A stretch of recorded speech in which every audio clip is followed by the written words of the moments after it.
Hello guys, welcome to the channel. Today we are talking about what if Issei was the son of Great-red and Ophis Part 8 finale. Since the dawn of time, Ophis and Great-red have been at odds with one another.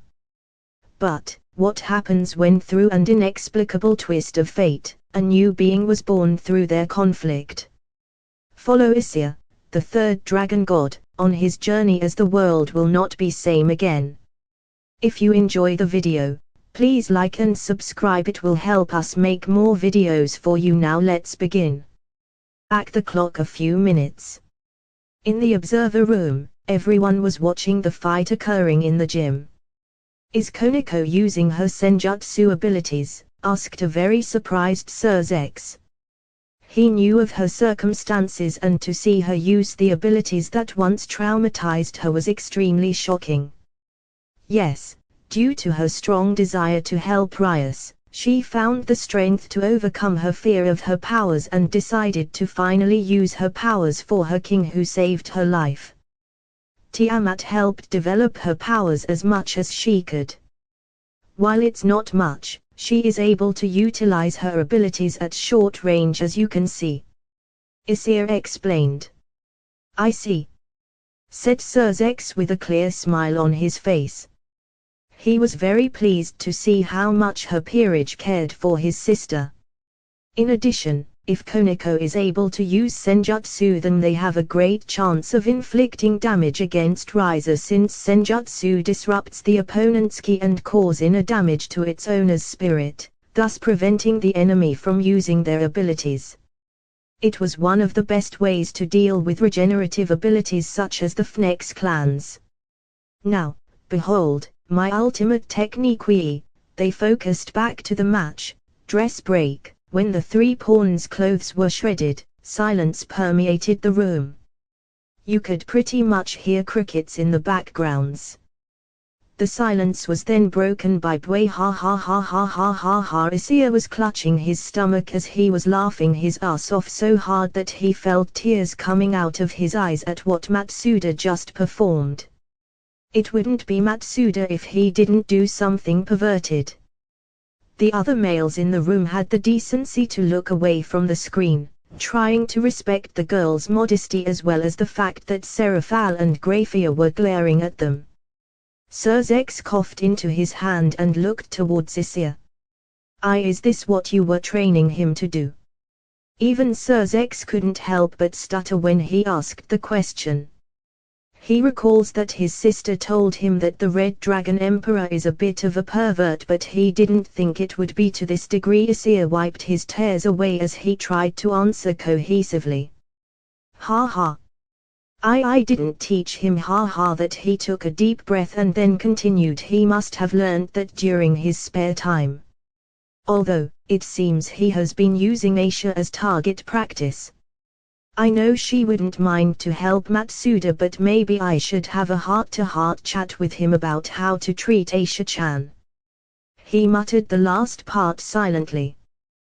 They then witnessed Matsuda and Koneko begun to run away from their opponents despite the fact that they had the clear advantage, which did confuse them a bit until they saw what happened next. Boom! The entire gym was blown to smithereen by a giant lightning bolt, courtesy of Issei's girlfriend Akeno. Riser's Phoenix 3 pawns and 1 rook retires. Grafia announced next to Issei. Amazing, they were able to eliminate 4 of Riser's members in one fell swoop. This is going great. I see. So, the fight in the gym was simply a diversion until their queen gathered sufficient demonic energy to blow the entire gym away. Ajuka surmised. Although, based on how both of them were doing, they didn't need to go ahead with such measure. Still, it was a very bold choice to blow away the gym, which was a crucial point for both teams. Rias probably prioritized defeating Riser's members as fast as possible rather than fight over a crucial point, which makes sense considering their numerical disadvantage. It would seem so, stated Sirzex. You could tell he was very proud of Rias from his tone of voice. Oh, and it seems Kibar is engaging his own opponents. Looking at another screen, they could see that Surzek's words were true, as Kibar was currently facing 3 of Rise's pawns who tried to pass through the forest to sneak into the enemy's headquarters and gain the ability to promote to queen. However, they had been slowed down due to the mist conjured by Akeno, which gave Yuito enough time to catch them before starting to engage them. Unfortunately for Rise's pawn, they could not keep up with Kibar's speed, who darted left and right and gracefully dodged all of their attacks. It did not take long for Kibar to eliminate all of them. What surprised Surzek was the fact that Kibar actually ambushed one of them and attacked from behind, something that his pride as a knight wouldn't allow. I'm surprised Kibar-kun was able to attack someone from the back. He was always against such actions due to being a knight, something he most likely inherited from his former master. Surzek remarked. Kibar's sword master was his knight Tsuyi Okita, who was born during the late shogunate period. Yeah, it was one of the first things Tiamat and I tried to work out with him. Luckily, Kibar understood that in order to help Rias, he would have to let go of his pride during the match. Surzek nodded before they all returned to watch the game. However, what Issei was watching concerned him. Matsuda seemed to be celebrating their recent success and is letting his guard down despite the fact that they haven't defeated Risa yet. This is not good. What are you doing, you idiot? Have you already forgotten what I taught you during training? Never let your guard down for a moment until the enemy is defeated. Issei yelled internally. He couldn't recall how many times he told Matsuda of the importance of never letting one's guard down during a fight. He understood that this was due to the fact that they managed to eliminate almost half of Risa's members thanks to Rias' strategy, but the main threats still haven't been dealt with yet. Unfortunately, his worst fears have come to pass. Look out, he heard Koneko shout to Matsuda, shoving him out of the way.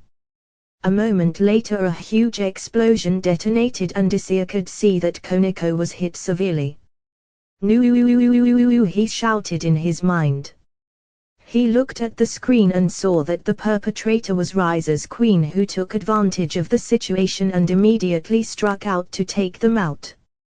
Koneko's instinct must have warned her at the last minute, and she unconsciously saved Matsuda, even though in this battle she should have known that she was one of the main factors to be able to take down Risa. His queen then taunted Matsuda before he saw Koneko's body being enveloped in light and then disappearing. What happened to Koneko? He asked worriedly. When someone takes a certain amount of damage and get into a condition that they are no longer able to fight, they are transported out of the battlefield by force and sent to the medical bay. That light you saw is simply the teleportation activating. Her wounds will be treated and she should be good as new afterwards, explained Surzek. This made Issei breathe a small sigh of relief, knowing Koneko was going to be okay, but the situation was now looking very dire for Rias. This isn't looking good, remarked Ajuka as Issei turned his attention towards him. Rias Rook, who is able to use senjutsu, was one of the only means her team had of actually being able to deal damage to Risa even through his regeneration. The fact that she was the one who got eliminated is extremely unfavorable for them. Objectively speaking, she should have prioritized her own safety over saving her fellow pawn, reasoned Ajuka. She did it subconsciously. I cannot fault her for saving her friend, Issei responded. However, in this case it may just backfire. It's not like Issei did not agree with what Ajuka stated. Ajuka was certainly correct that Koneko was more valuable than Matsuda in this match. Her senjutsu was one of the primary factors they counted on in order to be able to take down Risa more efficiently, and now that she has been taken out of the game, their victory has become that much harder to accomplish. Back in the game, Matsuda was currently fuming with anger as he looked up at Risa's queen. Come down here. I'll be your opponent. He tried to provoke her even though it wasn't the smartest idea. It was his fault that Koneko was taken out even though she was still able to fight. He should have been eliminated for letting his guard down despite all the warnings Issei gave to him. He may have cost them the game due to his actions. Fufu, you certainly are a lively one. Do you want to explode like your little friend? I will be glad to grant you your wish. She points her hand towards him, but before she could launch her attack, Akeno made her presence known. Ara. Your opponent is Miyubulana-san, or should I call you the Bomb Queen? Akeno placed herself in between Matsuda and Rise's queen to protect him. I never liked that name, Priestess of Lightning. If you wish to take his place, then I would be more than happy to fight you. Matsuda-kun, go ahead and meet up with Yuato-kun. He should be waiting for you up ahead. But Matsuda wanted to stay and help her, but Akeno looked at him. You have your own role, correct? Leave this place to me, she said in a serious tone. Matsuda clenches his fist before nodding at Akeno, who smiles at him. Don't worry, I promise I will avenge Koneko-chan. I will defeat her and come find you later. A golden aura surrounds Akeno as she prepares to face off against her opponent. Seeing her confidence, Matsuda nodded and prepared to leave. I will leave this place in your care, Akeno-san. Please take her down, he said before sprinting away towards the enemy's base. Akeno then took a deep breath to calm herself. To say she wasn't nervous would be a huge lie. When she heard that Koneko was retired, she was scared for two reasons. The first one was that Koneko was their best chance at being able to damage Rise despite his regeneration. Their entire strategy revolved around trying to wear down Rise physically and mentally as much as possible in order to take him down. Koneko's senjutsu was one of their means to effectively accomplish this, but now with her being taken down, it makes their strategy a lot harder to pull off. Which brings us to the second reason, which is the fact that she understands that it is now up to her to be able to take down Riser. She would have to use her fallen angel powers. The powers that she had once loathed with every fiber of her being. However, it needed to be done in order to help Rias. Koneko overcame her fears and hatred for her powers, and she needed to do the same. She looked at her hands as some unwanted memories resurfaced. Fallen angels are evil. Evil spawn. She quickly shook her head to get rid of those thoughts. Now is not the time for them. Besides, with Issei watching, she had confidence that all will be all right. Soon after, violent roars of lightning and explosion could be seen and heard as the two queens started to battle it out.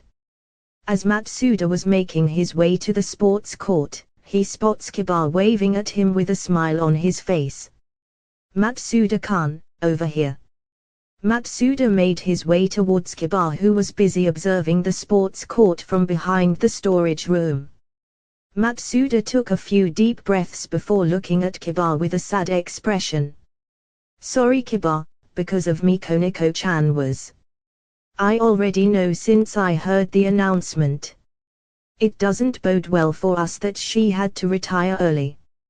I'm sure she has a lot of regrets considering how much she trained for this match. However, there is nothing we can do except do our best and work twice as hard to make up for her share. Kiba said. Yeah. Let's make sure we win for Koneko-chan and Buchao Sake. Of course, Matsuda-kun. They fist pumped. By the way, nice job defeating the three enemy pawns. Congratulated Matsuda. Yeah.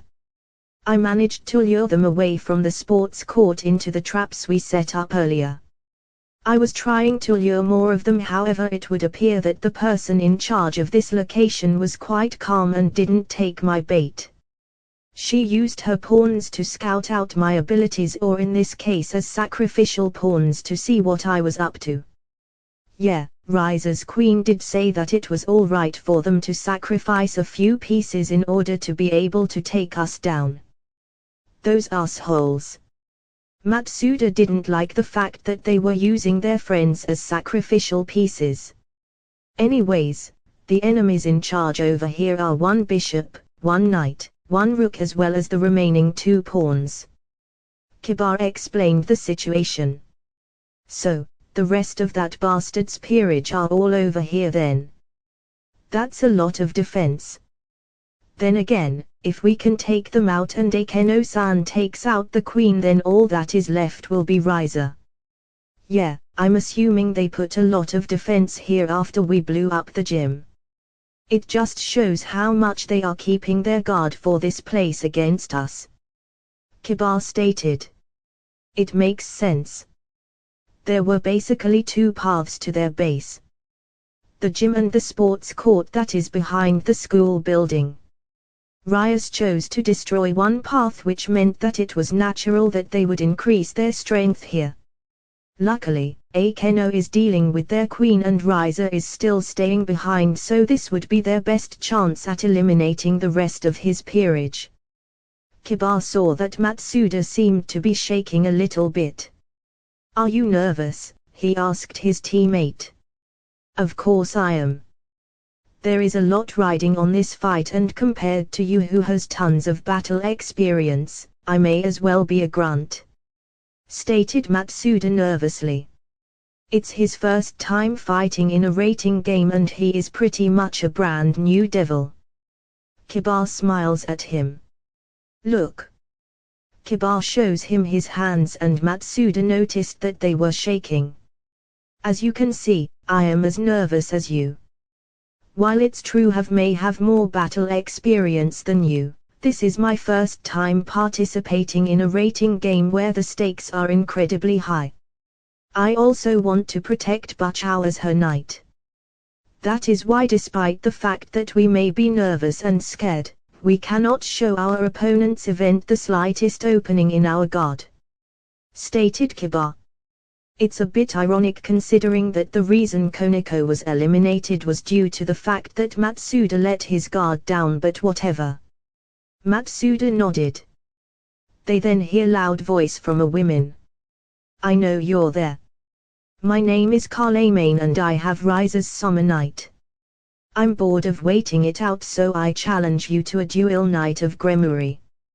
Carlemagne shouted. She was cladded in armor and standing bravely at the center of the court. She was a bold one, not caring if she got shot on the back. Kiba however laughs as he stands up from his hiding spot. Since she has introduced herself, it would be a shame to not face her both as a knight and as a swordsman. Kiba walks out straight to the baseball court.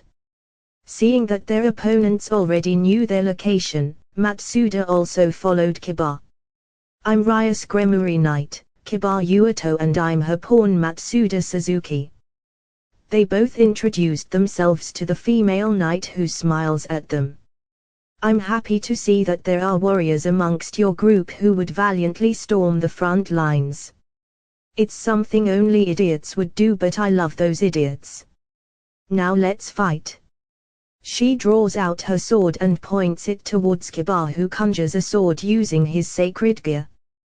They both then sprinted towards each other and started slashing at each other. Sparks were flying as their swords hit each other. Matsuda could barely keep up as they vanished from sight due to their high speed. How about I keep you company? Matsuda turned around to see a woman wearing a mask that covers half her face. If he remembers correctly, she is Riser's other rook. Behind her was another beautiful girl who was wearing a dress. She had a drill-shaped hairstyle on both of her sides and her demeanor screamed spoiled princess. In the end, it turned out to be a fight between 2 sword fanatics. I told her that we needed to fight them as a group to provide the greatest advantage, and yet there she goes challenging the opposing knight. It's a real shame too, considering he is a cute boy and yet he also happens to be a sword freak," the bishop complained. She then turned around to look at Matsuda. "So this is Ryusa's pawn. Not much to look at. Does she have bad taste in finding gentlemen?" she rudely commented, which ticked Matsuda off. He then prepared himself to fight as he once again summoned his boosted gear. Boost, he began to power up. He would leave Kiba to deal with the knight while he would deal with his two opponents in front. He still had to keep an eye out for the other two remaining pawns who seemed to be hidden. Most likely, to ambush one of them. He looked at Kiba and could tell that he was also keeping a watchful eye. As he prepared to fight, the bishop simply sighed and waved him off, not bothering to deal with him. "I'm not going to be your opponent. Isabella, please take care of him." The masked lady, now known as Isabella, nodded silently and moves in front of Matsuda, who seemed a bit surprised.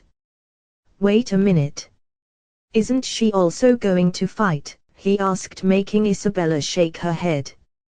"No, she is a special case. She will most likely only be observing our fights until the end." What the hell is that? Matsuda let slip. He couldn't believe that she would just remain idle in an important match like this. Is that even allowed? This person is Ravel Phoenix, Rise's summer younger sister.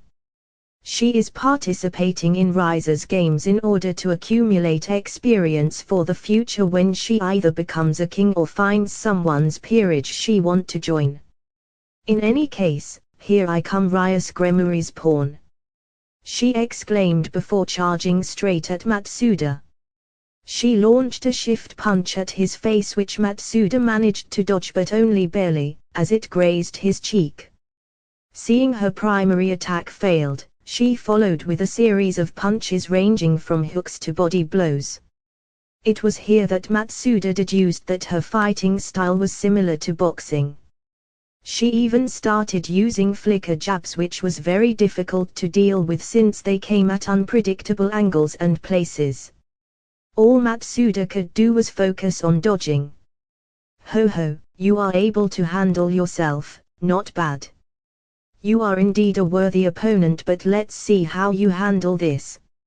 Isabella once more launched herself towards Matsuda, ready to land a punch.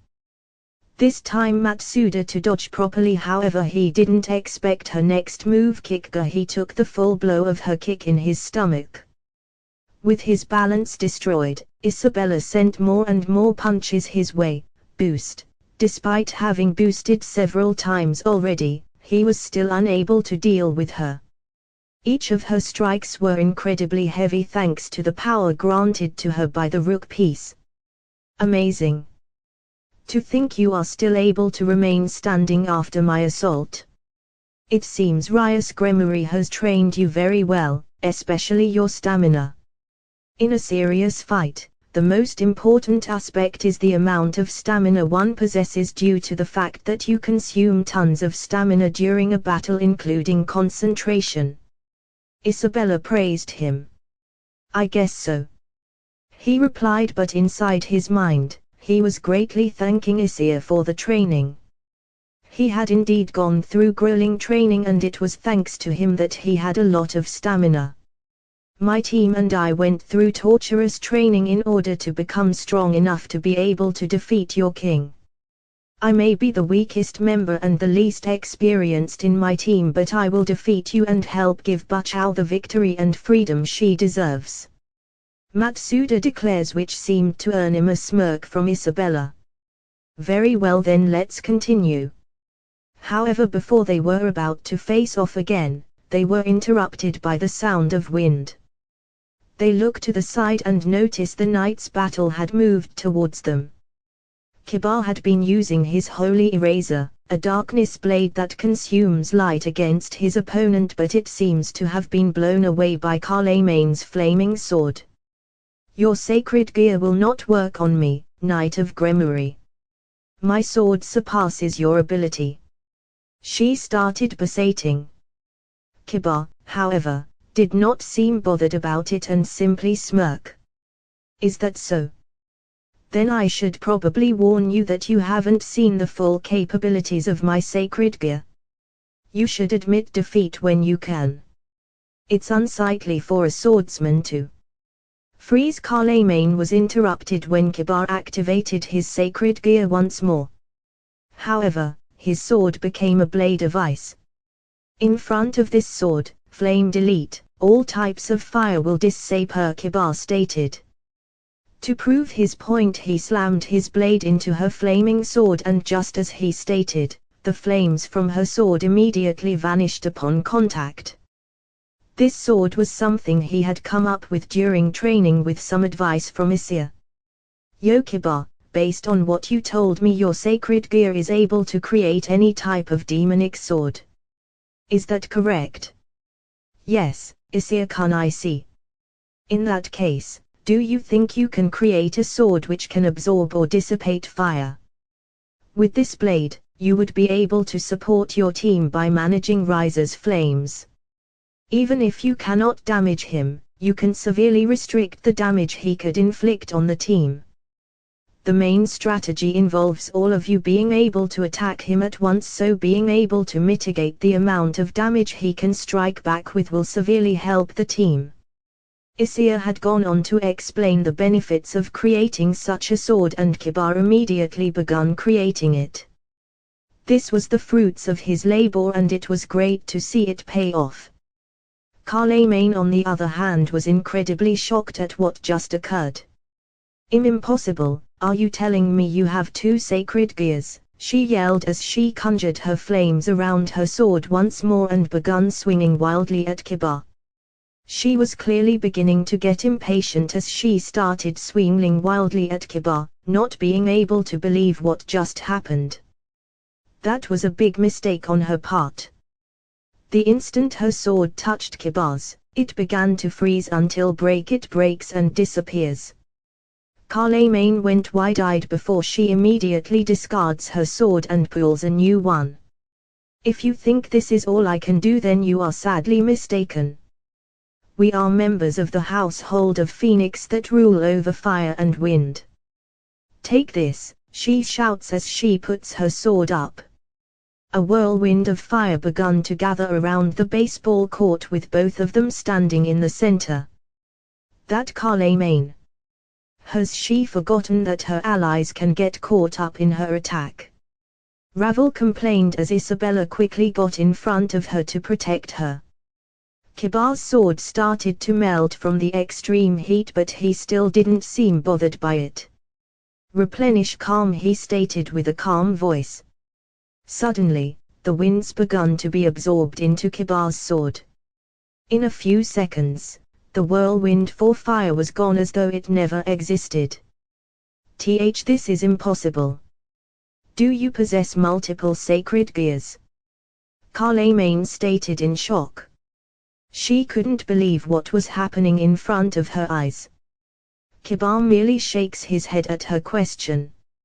I do not possess multiple sacred gears. Both swords were created by my sacred gear sword birth. With it, I can create any type of demonic sword I wish. That is my sacred gear and its true ability. Multiple swords suddenly appeared from the ground when he placed his hand downward. Multiple swords with different shapes and different types. All of them demonic blades. Kiba did it to demonstrate he wasn't lying. Your sacred gear is indeed troublesome, so we should take you down as quickly as possible. Isabella tried to ambush him from his blind spot, only to get intercepted by Matsuda, who blocked her attack. Hey, you are dealing with me right now? He shouted. Very well. I'll finish you off first then. You wish? I've accumulated enough. Let's go, Drake. Boost, explosion, power accumulated within Matsuda as he gathered all his energy into his hand. A glowing red sphere of energy appeared in his hand as he pointed it towards Isabella. He needed to get rid of her as quickly as possible, not only due to her strength but also because of the troublesome ability granted by her rook piece. That ability is known as castling. Just like in the game of chess, it grants the ability for the king to switch places with their rooks. It is indeed a very dangerous ability, especially against their strategy, so at the start of the match, Rias made it a priority to find and eliminate both the enemy's rooks as quickly as possible. If any of their rooks managed to reach their base, Riza could simply switch places with them and finish of Rias, which was something that needed to be avoided. Despite how pompous and arrogant Riza was, they could not risk it all by betting that he would remain idle in his base, so Matsuda needed to target Isabella first. Dragon shot. He unleashed his fully powered ability. It was so strong that even he got pushed back from the recoil. Luckily he was able to properly aim at his target. Isabella prepared to receive the incoming attack, confident in her enhanced defense provided by her rook piece. However, "Dodge it, Isabella!" Carlemagne shouts to her teammate to dodge it. Isabella reacts instantly and dodges it. The attack passes her and lands on the tennis court. Boom! The ground started rumbling as an explosion of wind and dust spread around.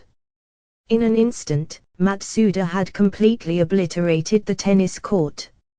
Everyone looked really surprised at the amount of power released from him. "It would seem I have severely underestimated you, pawn of Gremory. Had I taken that hit, then I would have surely retired from the game. There might be a chance I may have been killed." Isabella looked at Matsuda with a hint of fear in her voice. "Isabella, you need to take that pawn down now. That sacred gear has the power to change the outcome of this battle." Carlemagne shouted. "I agree. He would become a huge threat if he promoted to queen." Isabella agreed, getting ready to fight Matsuda while Carlemagne was about to re-engage with Kibar once more. But before that could happen. "All right, this charade has gone long enough." Ravel made her presence known before snapping her fingers. At the signal, 4 new people came forth. It was the remaining 2 pawns, Bishop and Knight from Riza's team. They must have been lying in wait to either ambush them or move towards Riza's base. "I allowed both of you to fight to your heart's content, but this fight has gone on for long enough. It's about time to end this." Riza Onisama believes it's about time for him to go ahead and challenge Rias. "That's why we need to finish these 2 off and make our way towards him," Ravel calmly stated. Isabella simply nodded. However, Carlemagne seems to have taken a hot to her pride. She could not believe that she wasn't able to defeat her opponent by herself. Having heard that Riza was about to challenge their king, Kibar and Matsuda prepared themselves to fight. "If that fried chicken is going to fight Bachao, we need to win as soon as possible to join her. Let's do this!" Kibar Matsuda shouted. Kibar nodded and prepared to fight. Ravel, hearing his statement, simply laughed. "Ho ho ho! You believe you stand a chance at winning against us? How comical! I'll give it to you that Rias Summer and all of you have been doing very well in this battle. The crimson-haired princess, priestess of lightning, sword birth, twilight healing, and even the boosted gear Longinus. Those are indeed fearsome opponents, but your opponent is the immortal bird of the Fnex household. No matter what power you hold, it is useless against us. Not even the immortal bird is invincible." Ravel simply continues to laugh. "Oh, are you planning to beat my brother until he loses the will to fight, or are you going to defeat him with a strike that rivals a god? I would venture to guess that it is the first option, considering all of you aren't even close to god class. The boosted gear might be able to defeat god class beings, but you clearly haven't reached even high class devil strength, let alone god class. It makes feel some pity for the Red Dragon Emperor to be stuck with a pathetic wielder like yourself. She insulted Matsuda, which struck a nerve for both him and Drake. Like brother like sister, as both insulted him in the same manner. Why don't you come down here and I'll show you my strength? Yelled Matsuda, daring her to come down here. Ho ho ho, you commoners sure know how to bark. You already know that I am also an immortal bird, and while I may not be as powerful as my brother, I can easily recover from anything you throw at me. Even that little display of power you showed earlier would not have done much against me. That is why I'll let you play with them. Be grateful that I am giving you a chance to fight. Carlemagne, I've allowed you to fight one-on-one with Rias Summer Knight, but since you couldn't defeat him, you will take him down together with everyone else. I will not allow your pride to lower the name of the Fnex. Is that understood? Carlemagne agrees to Ravel's word, although reluctantly. Ceres, help her take down Gremuri's knight. Mihai will support you should you need it.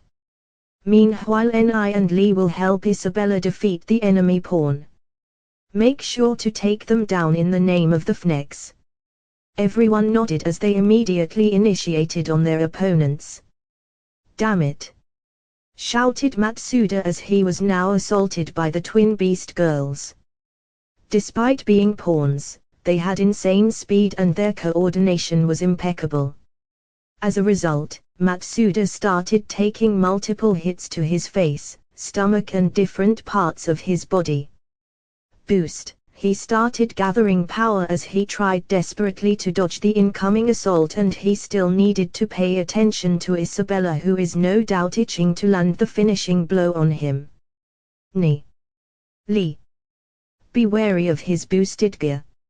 It allows him to double in strength every 10 seconds. Based on his strength, you will not be able to defeat him after his third boost. Finish him immediately.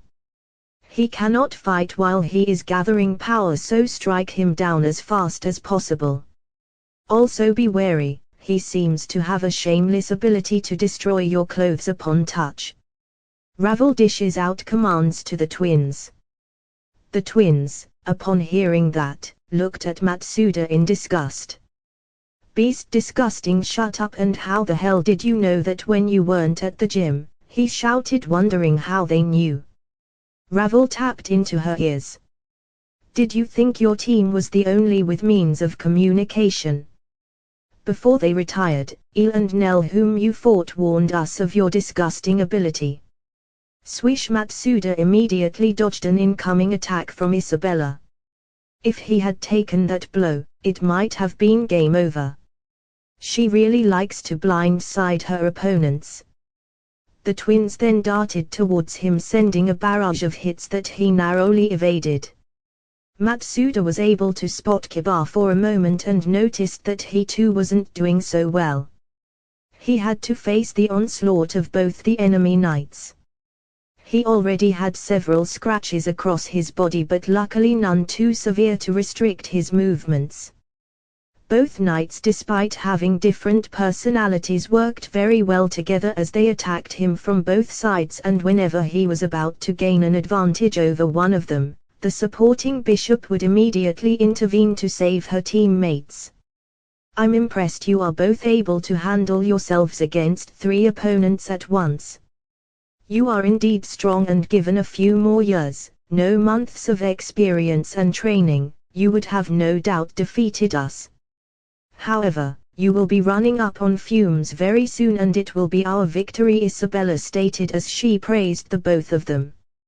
As if to back up her claim, the two of them started breathing pretty heavily, exhausted from the earlier clashes. Are we going to lose?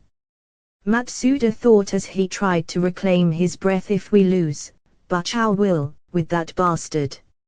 No, I refuse to lose. I will stand up even if my body is torn to shreds. I will protect Bachao.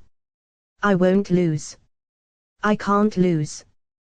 There is too much at stake to even think about it. I will fight for her. That is why Drake give me the strength to protect her. Answer my feelings. Dragon Booster Second Liberation. His gauntlet suddenly made a sound he hadn't heard before as it started to change its shape and form. What the? It changed. Matsuda looked surprised at his newly formed gauntlet that now covered his entire arm. Information started flowing into his mind about the power boost he had claimed. Did his sacred gear change? Isabella seemed very cautious as she examined the changes to his sacred gear. The twins were also very shocked. Be careful. The boosted gear is known to be able to evolve based on the user's emotions. Take him down now, Ravel yelled from the back. But before they could move, Matsuda sprinted towards Kiba. They immediately followed him. Kiba, release your sacred gear. Kiba seemed confused at his shout, but he trusted in Matsuda, so he immediately plunged his sword in the ground and shouted, sword birth. Multiple demonic swords appear from the ground as Matsuda smirks. All right, and now take this. He thrust his fist into the ground and sent power to the ground, targeting Kiba's ability to creating demonic sword. Transfer, he shouted. Immediately the sound of metal reverberated violently throughout the era as the entire sports court became a sea of swords, full of different shapes and sizes. Not only did Matsuda increase the power of Kiba's ability but also the range of it. As a result, impossible. Nuu, how can this be? All of Riser's servant, not including Ravel who was flying in the air, got skewered by several blades, unable to dodge the attack. The hits were clearly strong enough as their bodies begun to glow as they all disappeared from the field. Riser's Sumaruk, 2 knights, 1 bishop and 2 pawns have retired. US Matsuda shouted in victory after hearing Grafier's announcement. That's amazing, Matsuda-kun. I didn't know you could do that, he said as he looked around at the various demonic sword with an awestruck look. Yeah, I was able to use the boosted gear's new ability too. Before he could explain his ability, they heard another announcement. Rias Gremuri's queen retires. Another cruel announcement as they stood in shock, wondering what the hell happened. A few minutes earlier both queens were unleashing spell after spell against each other. Eubelina, using her explosion to try and knock her out of the sky. Akeno, using her lightning and several other elements to deal a definite blow to her. While they had survived each other's assault, the environment around them clearly didn't, as you can see debris everywhere. Trees scorched to ashes. Rocks blown to smithereens. They had been fighting for quite a while and they seemed to be even in terms of power. Eventually both attacks simultaneously hit each other, with Eubelina being forced to land on the ground, having taken quite a bit of damage. Of course, Akeno did not get away scot-free either. Their battle was slowly coming to a close and both knew that. I have to say I am quite impressed with power you hold, Priestess of Lightning. It was a good idea for me to face you. If I had let you pass, then you would have probably been able to eliminate many of our members. Eubelina looked up at Akeno. Why, thank you. The same can be said about your power bomb queen. However, it is about time we finish this battle so that I can go help Rias and the others fight Riser. Oh my, so confident in your abilities. However, the outcome has already been decided the moment you accepted this match. No one can match the power of the immortal Phoenix. Even if you manage to take me down, all of your strength combined would not be enough to overcome the hurdle that is my king. That being said, the one that will come out of this fight victorious will be me. You seem to be running very low on demonic power, Eubelina stated. Maybe so, but my power will easily recover in a few moments. Akeno responded. In that case, I will take you down right now. Eubelina put her hand in her pocket to take out a certain item. You took the words right out of my mouth. It's time I finish this. Akeno stated as she aimed her hand at Eubelina, preparing to finally activate her latent fallen angel power. She took aim and fired. Or at least that was what was supposed to happen, but instead, nothing came out. Her power did not activate. Akeno was incredibly shocked as she stared at her hands, wondering what is happening. Why wasn't her power activating? Unfortunately, that loss of concentration would prove to be her downfall. Eubelina had used the phoenix tear she had on herself to fully heal herself. She looked up to see that Akeno was distracted for some unknown reason and took full advantage of the situation. She immediately bombarded Akeno with multiple spells that unfortunately, Akeno had taken head-on. She screamed in pain as her body began falling out of the sky.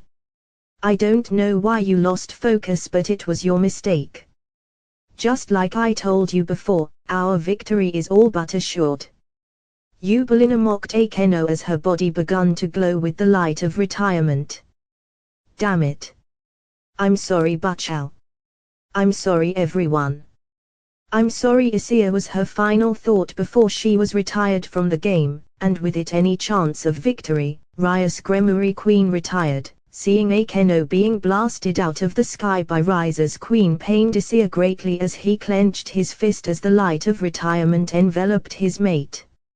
Rias Gremory Queen retired, he heard Grafia said. Unfortunately, her defeat marked the end of the match. Only Akeno and Koneko held the power necessary to counter Rise's regeneration, and with them gone, the remaining members have no chance at defeating Rise. They will fight as hard as they can.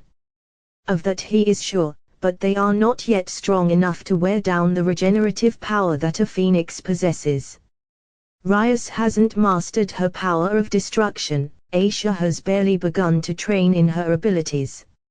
Matsuda still hasn't reached his balance breaker, and Kiba's physical attacks had no effects on Riser. He had to give Matsuda credit for the amazing combination he performed with his boosted gear and Kiba's sword birth, which enabled them to take down multiple enemies at once. Unfortunately, he realized that they once again let their guard down, enough for the enemy's queen to take down Kiba with her demonic power. Although Matsuda was able to promote to queen, the match had already been decided. Rias, no matter how many times she attacked Riser, he simply regenerated and countered with his own attack. However, anyone could tell that he was not serious and was only toying with Rias. Seeing his friends being toyed with made him clench his fists even harder, piercing his own skin and leaking blood. What went unnoticed was that he had unconsciously held Grafia's hand while all this has been going on, and Grafia also unconsciously rubbed his hand with her thumb as though to try and soothe him as things got worse and worse for Rias and the others. Aisha did her best to heal Rias' injuries, but she could not restore her stamina as she had yet to develop her fairy dragon powers. So slowly but surely, they were being worn down, and eventually Rise's queen intervened and retired Aisha with a bomb attack. Rias then used all her power for one last desperate attack against Rise, and although it managed to retire his queen, Rise simply regenerated once more, still keeping his ever so annoying smirk on his face, knowing he had the victory in his pocket. Matsuda then proceeded to fight against Rise, but instead of a fight, it was a one-sided beatdown. Through it all, Matsuda never once gave up. He stood up time and time again no matter what Rise threw at him. He fought the best that he could for the women he loved, but unfortunately, it was not enough. Eventually, Rias could no longer bear it and surrendered the match. She was crying as she held Matsuda in her arms, telling him that she was proud of him as his body was slowly being retired from the game. Rias Gremory has surrendered. The winner of this rating game is Rise Phoenix, he heard Grafia announce, but from her tone, Issei could tell that she was also disgusted by the result.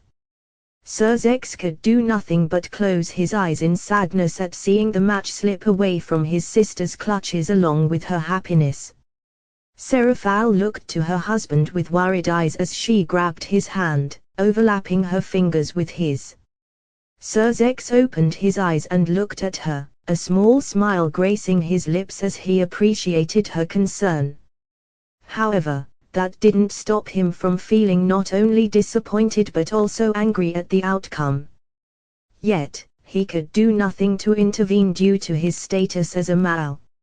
Issei finally got up, breaking off his unconscious hold on Grafia, and decided to go check up on his friends to make sure they were all right, unaware of the fact that Grafia's eyes were following him. She couldn't help but look at hand and slightly blush at how strong they were. The first person he wanted to visit was Rias, but he understood that she would want to be alone for the moment. She had lost her one chance at freedom and there were no words that he could give her that could comfort her, so he decided that he would go check up on her team. He didn't need to ask the staff where they were since he could already sense them, so he simply made his way towards the place they were teleported to. The first person he visited was Koneko, simply because she was the closest one. He knocked on the door twice and entered the room. He spotted Koneko sitting on her bed, already healed up from all the damage she took during the game. She looked pretty much the same as she usually does, however Issei could see that she wasn't her usual self, considering there was a bowl filled with sweets on her desk and she wasn't even looking at it. "Hey, Koneko," he greeted her. She raised her head and looked at Issei. Hey, Issei could see she felt defeated. "I know you feel really bad right now, but you did the best that you could and that is all anyone can ask of you. I could have done more. My senjutsu was one of the ways we had that could defeat Riser. Our strategy involved me staying active throughout the entire match." Issei rubbed his chin. "Well, if we are speaking objectively, then yes. Your power was one of the most effective ways to deal with the Phoenix regeneration. We were counting on you to stay alive until the end to be able to deal efficient damage to Riser, which might have led you guys to victory." Koneko couldn't help but feel even more dejected with herself until, however, speaking as your friend, you were able to save Matsuda from being defeated by Riser's queen. Being able to save your friends from danger is and will always be one of the most noble things to do. Also, it was due to your action that Matsuda was able to become stronger and evolve his sacred gear. So please stop beating yourself over this defeat. You did the best that you could and that is all anyone can ever ask of you." He patted her head as he was trying to console her. He could then see a small tear coming from her eye. A surprising thing coming from the girl who barely showed any emotion, but he guessed it showed just how much she truly felt. "I'm sorry, despite the fact that you and Tiamat-sama trained us, we still lost and now Bachao will be stuck with that despicable pervert," she said distastefully. The fact that they had lost the match meant that Riser gets to claim Rias, and they all knew that he treated her as a trophy rather than a wife. Their own future was also at risk because Riser will assume some control over them, and the thought of being under that disgusting man revolted Koneko and most likely the others as well. Her thoughts were interrupted when she felt Issei's hand move from her head to her shoulder. He then bent down so they could be at eye level. "You don't need to apologize for anything. Despite the loss, you have all grown tremendously stronger during your training and have proven to everyone that you were more than a match for Riser and his peerage, who was believed to be overwhelmingly superior to you guys. There is no way Tiamat or I would be disappointed in you all when you all tried your best, and like I previously said, I'm sure Rias does not fault any of you for this defeat." He gave her a smile, letting her know that he isn't disappointed at any of them but rather proud that they did their best. It seemed to have worked in relieving her depressed mood a bit. "So, what happens now?" she asked him. He answered by retrieving the bowl of sweets that still remained untouched and handed it to Koneko, who grabbed it. "Now, you leave the rest to me," he told her before getting up and walking out the room. Koneko was following his figure until he closed the door. She sighed as she looked at the bowl of sweets and grabbed one, unwrapping it from its foil and finally started eating it. Issei now made his way towards the next closest person, which turned out to be Kiba, who was located across Koneko's room. When he arrived, he could hear some form of sound coming from his room. He knocked twice before entering and saw what was making that sound. Kiba seemed to be preoccupied by performing a series of swings with his swords. Seems he wasn't able to lay still, in contrast to Koneko. It also seemed like he was really focused on his swings, because it didn't look like he noticed that Issei had come in even though he was in front of him. "Hello Kiba," he made his presence known, causing Kiba to flinch in surprise since he didn't notice Issei coming in. What? Oh, it's you, Issei. Forgive me for not greeting you. Sorry about this, I sometimes perform sword strokes in order to relieve stress. Kiba put his sword aside as he bowed in apology to Issei. However, Issei simply waved his hand. "Please don't worry about it. I was going to ask how are you doing, but I can already take a guess." Kiba had a sad smile which answered his question. "Yes, so I take it you saw our game." Issei nodded. "I see. Sorry we couldn't win despite all your training." Issei sighed as he moved next to Kiba and patted his shoulder. "No need to apologize. Like I told Koneko, you all did the best you could and I couldn't be prouder of each and every one of you." Issei repeated what he told Koneko to Kiba, trying to cheer him up as well. "You saw Koneko-chan. How is she doing?" Kiba asked for his comrade. "Just like you, she feels guilty for having lost the match.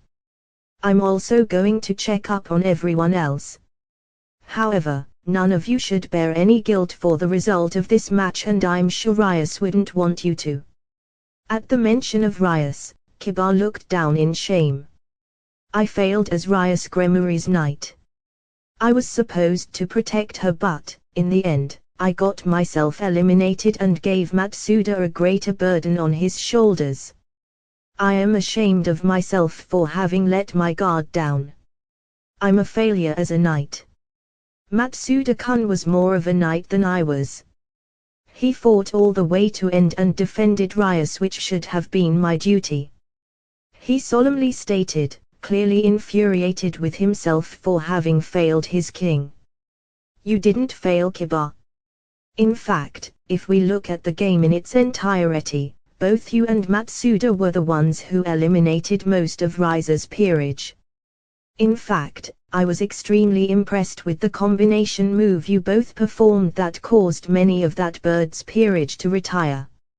Not to mention the fact that Matsuda was able to evolve his sacred gear in the process," Issei explained. "As much as I would like to take credit for that, it was actually all Matsuda's idea, so he deserves all the credit for that. All I did was help him and lowered my guard, which allowed Risa's queen to eliminate me. It's true that you let your guard down and lost because of it. I will not deny that. But that is why you need to learn from your mistakes and strive to become better. Tanin Shishao has told me that it is often the loser who takes away more from than the winner. Losing shows you what you are lacking and other areas you need to improve on. Take myself as an example. I didn't become this strong because I won all the time. Back then, whenever I used to spar with Bova, I was always beaten. Don't even get me started with my shishus, let alone my parents. I lost and lost and lost, but with each defeat, I got better and better until I finally won. Losing isn't the end but rather the beginning. Attempting to overcome trials and tribulations, to get there, to win, to triumph, that's what makes life interesting. That is why you need to learn from this and aim to become the strongest knight you can be so that next time you can better help protect your king and your friends. Issei finished speaking. Kiba seemed to look at Issei's wisdom. Although, after realizing how much he was rambling, Issei couldn't help but scratch his head in embarrassment. Sorry about that. Didn't mean to rant so much. This caused Kiba to chuckle a bit. It's no problem, Issei-kun.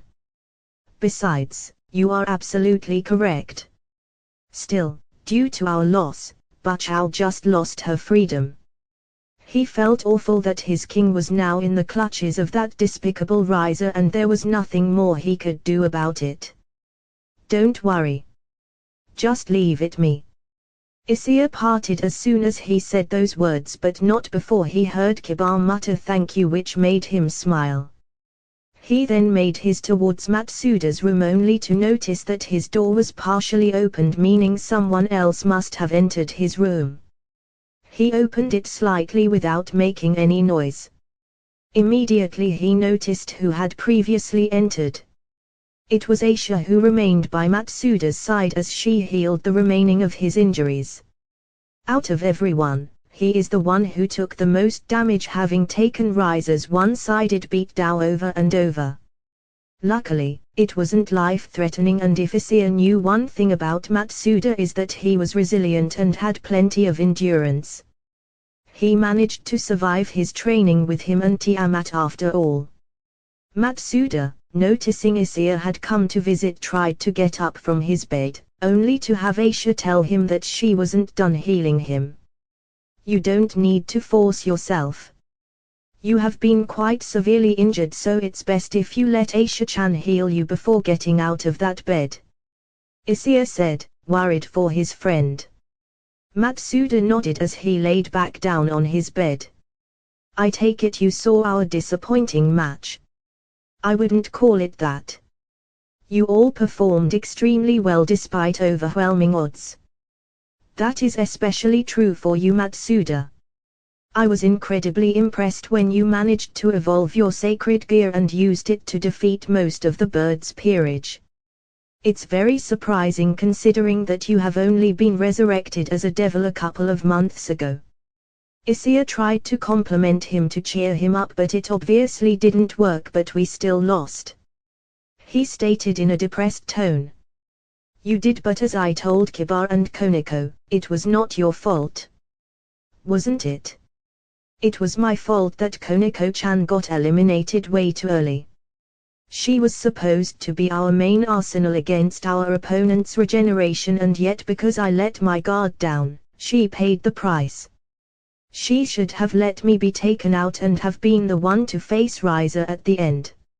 She would have had a much better chance at defeating him than I did. How comical, I'm supposed to be the mighty Red Dragon Emperor and yet I was unable to do anything against him. He simply toyed with me and then Bachao was forced to surrender. Despite all of your training, I wasn't able to do anything. Maybe they were right and the boosted gear is wasted on a weakling like myself. If it had been in the hands of a more capable person, then maybe this wouldn't have happened. Matsuda berated himself over his lack of strength. Issei let out a sigh before he moved near him. He flicked his forehead, earning a yell of pain from Matsuda. Ow, what was that for? Matsuda said as he rubbed his forehead. That was for berating yourself over nonsense. I'll repeat myself as many times as I need to. It was not your fault. Neither does the fault lie with the others. You all did the best you could despite the overwhelming odds against you. This doesn't mean you are weak by any means. Issei said. He's right, partner, and if you are like that then you will never get strong. If the White One was here then he would laugh at you, added Drake, which seemed to confuse both Matsuda and Issei at who he was referring to. The White One? Matsuda asked confusingly. He's referring to the White Dragon Emperor, the wielder of the Longinus diving gear that holds the soul of the second heavenly dragon, Albion Guiber. It was Issei who answered his inquiry. Indeed, it is like he said. He is our rival and you will eventually meet him. In any case, you simply need to get stronger so that you don't lose again. Losing may be alright. As long as you don't die, losing can become your strength. Learn from your losses and come back stronger. Drake advised, which earned a nod from Issei. Drake is right, Matsuda. Losing isn't the end but rather the beginning. Losing teaches you what you lack so that you may grow stronger. I'm pretty sure I already told you this, but I didn't get strong overnight. I lost against various opponents, but I learned from my losses, got stronger over time and eventually started winning my fights. Getting stronger will take time, so don't worry about it. You didn't lose this match due to your lack of strength but rather your lack of combat experience. So you shouldn't let it get you down. Issei then turned towards Aisha. And before you even think about it, it's not your fault either, Aisha-chan. Issei patted her head. But I couldn't help Rias Butchow, muttered Aisha in shame. She wasn't able to do anything while Rias fought against Riza and his queen. At this point, she truly regrets not having trained with her dragon powers. If she had even mastered a fraction of it, she would have been more helpful against them. That's not true. If it weren't for your twilight healing, Rias would have been eliminated that much earlier against Riza. You helped by enough time for Matsuda to arrive and promote to queen. Besides, your role had already been decided to be the supporter of the team and you accomplished your role beautifully. So please, don't berate yourself. I know it's hard for the both of you given the result of the match, but I know that Rias is proud of each and every one of you. So am I and Tiamat, I'm sure. Issei tried to cheer them up a bit, which seemed to work for Aisha, who looked up and smiled. I appreciate you trying to cheer us up, Issei, but the fact of the matter is that we lost and now Butchow is going to lose everything. What do we do now? Asked a tired Matsuda. Issei smiled. Now, you leave it to me. You've all done everything you could and now it's my turn. Issei said before he left the two of them. Last, but not least, he went to visit his mate, Akeno, to see how she was holding up. He knew there wasn't much he could say to make her feel better, but he at least wanted to be by her side and comfort her to the best of his abilities. Arriving at her room, he knocked twice before declaring his arrival. Akeno, it's me. I'm coming in, he said before entering her room. Unfortunately, he was greeted by a sight that tore his heart. Akeno's expression was somber, her eyes puffy and red with parts of her dress clearly wet, proof that she had been crying this entire time. Seeing her boyfriend walking in, she tried to give the best smile she could, but he could tell that it was forced. Hey Issei. I'm assuming you saw our game, she said, still distraught over the outcome, not that he could blame her. Yes, I did. He answered with a smile as he sat down next to her. It was an incredible game. I know you guys did the best you could despite the overwhelming disadvantage. Everyone believed your defeat would be a sure thing, and yet you all managed to defeat every single member of the enemy's peerage despite suffering a numerical disadvantage and made this one a very close game. As one of the ones who trained you guys, I can say that I am proud of each and every one of you. I'm sure Tiamat would agree with me as well. Issei tried to cheer her up a bit by laying out the positive aspects of their match. Unfortunately, he knew it wouldn't do much, but he had to at least try. Seeing her like this, vulnerable and helpless, really unsettled him. She usually carried herself with grace and elegance, but none of that was displayed in front of him. Our best, he heard her mutter as she looked down in sorrow and what seemed to be guilt. Everyone certainly performed to the best of their abilities, but I didn't. She clenched her fist as she muttered the last part. However, before Issei could say anything, she continued. Everyone fought with every ounce of their strength in order to help Rias win, except for me. Please don't try to deny it. You witnessed the match with your own eyes, and I'm pretty sure you could tell that I didn't use my fallen angel powers against Risa's queen. Everyone gave their all in their fights, and even Koneko-chan, who was always afraid of her powers, was able to use her senjutsu abilities during combat. Matsuda-kun, who hasn't even been a devil for a month, performed amazingly well, yet I, who is supposed to be the queen, failed my team when they needed me. Akeno was trembling. Her eyes were teary, even though she wanted to be strong and brave in front of Issei, but she realized that she's really helpless to do anything about it. In her heart, she believed it was her fault that they had lost the match. If she had been able to defeat Yubelina in combat, then that would have given them the chance to swarm Risa together, which was one of their limited options to defeat him, and yet when the time came to use her powers, she failed. She failed her team, her king, and most of all herself. Without even realizing it, all of a sudden, she was embraced by Issei, who wanted to comfort her. He hugged her tightly into his chest in order to stop her from continuing any further. This is not the first time she ever showed her vulnerable side him, but it is definitely the most serious.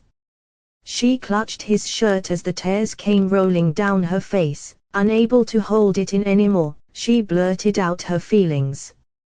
I tried, you know. I tried to use my powers back then.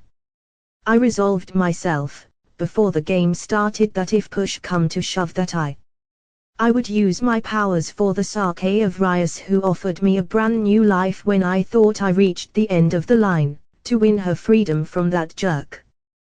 When their queen used her phoenix tears to completely heal herself, I knew that I had to use my powers to even stand a chance at defeating her. However, when I tried to will my powers to activate, nothing happened. Not even a tiny speck of light emerged. I couldn't believe it, and due to my lapse in judgment, it was over in an instant. She blasted me from the sky and retired me from the game. Due to my mistake, everyone paid the price as she took down our friends one by one. In the end, it was my fault that we lost the game. Because of me, Rias will be forced to marry a guy who sees her as nothing more than a trophy. It's kind of ironic when you think about it. I, who despised and abandoned my fallen angel heritage due to what happened to my mother, was in turn abandoned by those very same abilities when I needed them. I cannot say I don't deserve this, but Rias certainly doesn't deserve to have her whole life taken away because of my mistake. It's not fair. Akeno let out all of her feelings, crying her heart out. Issei simply continued to listen to her while caressing her head, supporting her any way he could think of. After she finished, he lifted her beautiful face by her chin in order to talk face to face. He gave her a heartfelt smile. Listen to me. The results of the match were in no way your fault, Akeno-chan. We already established even before our training began that your fight was going to be a difficult one to win. I won't deny the fact that it's true that the moment you and Koneko-chan were retired from the match, the odds of victory were reduced from slim to none. However, it is most certainly not your fault. I understand that you feel responsible for the loss due to your inability to activate your holy powers, but pinning the blame entirely on yourself is wrong. Plus, I can guarantee you that Rias, in no way, blames you or anyone else for the loss. She is proud of all of you and appreciates all of your efforts, and, like I said before, as one of your trainers, I am proud of each and every one of you who fought until the end despite all adversities. He said as he wiped off stray tears from her eyes with his thumb. Seeing his efforts, Akeno let out a small smile which brightened up Issei's mood. Ah, there's the smile that I love very much. Brooding has never been your style anyways.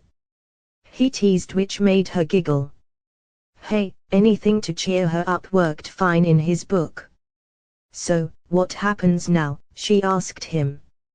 Issei's expression quickly turned serious. You guys did all you could, so now you leave it up to me. It's my turn. His statement caused her to go wide-eyed in surprise, for a moment not believing what she was hearing. Issei was planning to save Rias himself. She hugged him once again, placing her head on his chest. Please save Rias. Issei heard her mumble. He hugged her back. Leave it to me, he said before they shared a passionate kiss. After finally having visited all his friends, Issei teleported back to his house and waited in his room. He had a sneaking suspicion that the Mao might contact him secretly to help his sister, which is why he asked his father to lower the barrier surrounding their house and allow them entry to his room. All the while, he was contemplating how he should deal with the situation should he need to use force. He had promised Akeno and the rest that he would take care of the situation, and that is exactly what he would do. Luckily, he wouldn't need to take extreme measures because he suddenly saw a magical circle appear in his room. This is what he was waiting for. From the magic circle appeared a silver-haired beauty. This was Graphiel, Queen of Surzex Lucifer, and he couldn't help but blush at her beauty as she looked around her surroundings until she saw who she was looking for. With a grace and elegance not seen in many women, she bowed towards him. Good evening, Issei-sama. She greeted him, and luckily Issei had managed to recover from his earlier blush, so he was able to answer normally. Good evening, Graphiel. It's good to see you, and please, like I told you before, just call me Issei. I've never cared much for formalities, Issei stated, earning him a small smile from Graphiel. Very well, Issei. In that case you may simply call me Graphiel, if you recall, she responded with what seemed to be a small hint of tease. I can do that. In any case, how can I help you? He asked, even though he already had a suspicion what she came here to ask him. Graphiel took out an envelope from her breast pocket and then handed it off to Issei. I'm here on behalf of my master, Surzex Lucifer, to formally invite you to the engagement party between Ohau-sama and Razor-sama, which will take place in the underworld in the assembly hall of the Gremory estate. Issei took the invitation from her hand. That was his message as the Mao Lucifer of the underworld. Now, he has a different request to ask you as a brother, and I hope you do not mind if I add my own selfish request as well, she added before bowing down towards him. Please save Rias Ohau-sama, she asked of him, practically what seemed like begging, even though it was uncharacteristic of her. It did surprise Issei a bit as he got up from his bed and walked towards her before raising her chin up. You don't need to worry. I was going to do that anyways.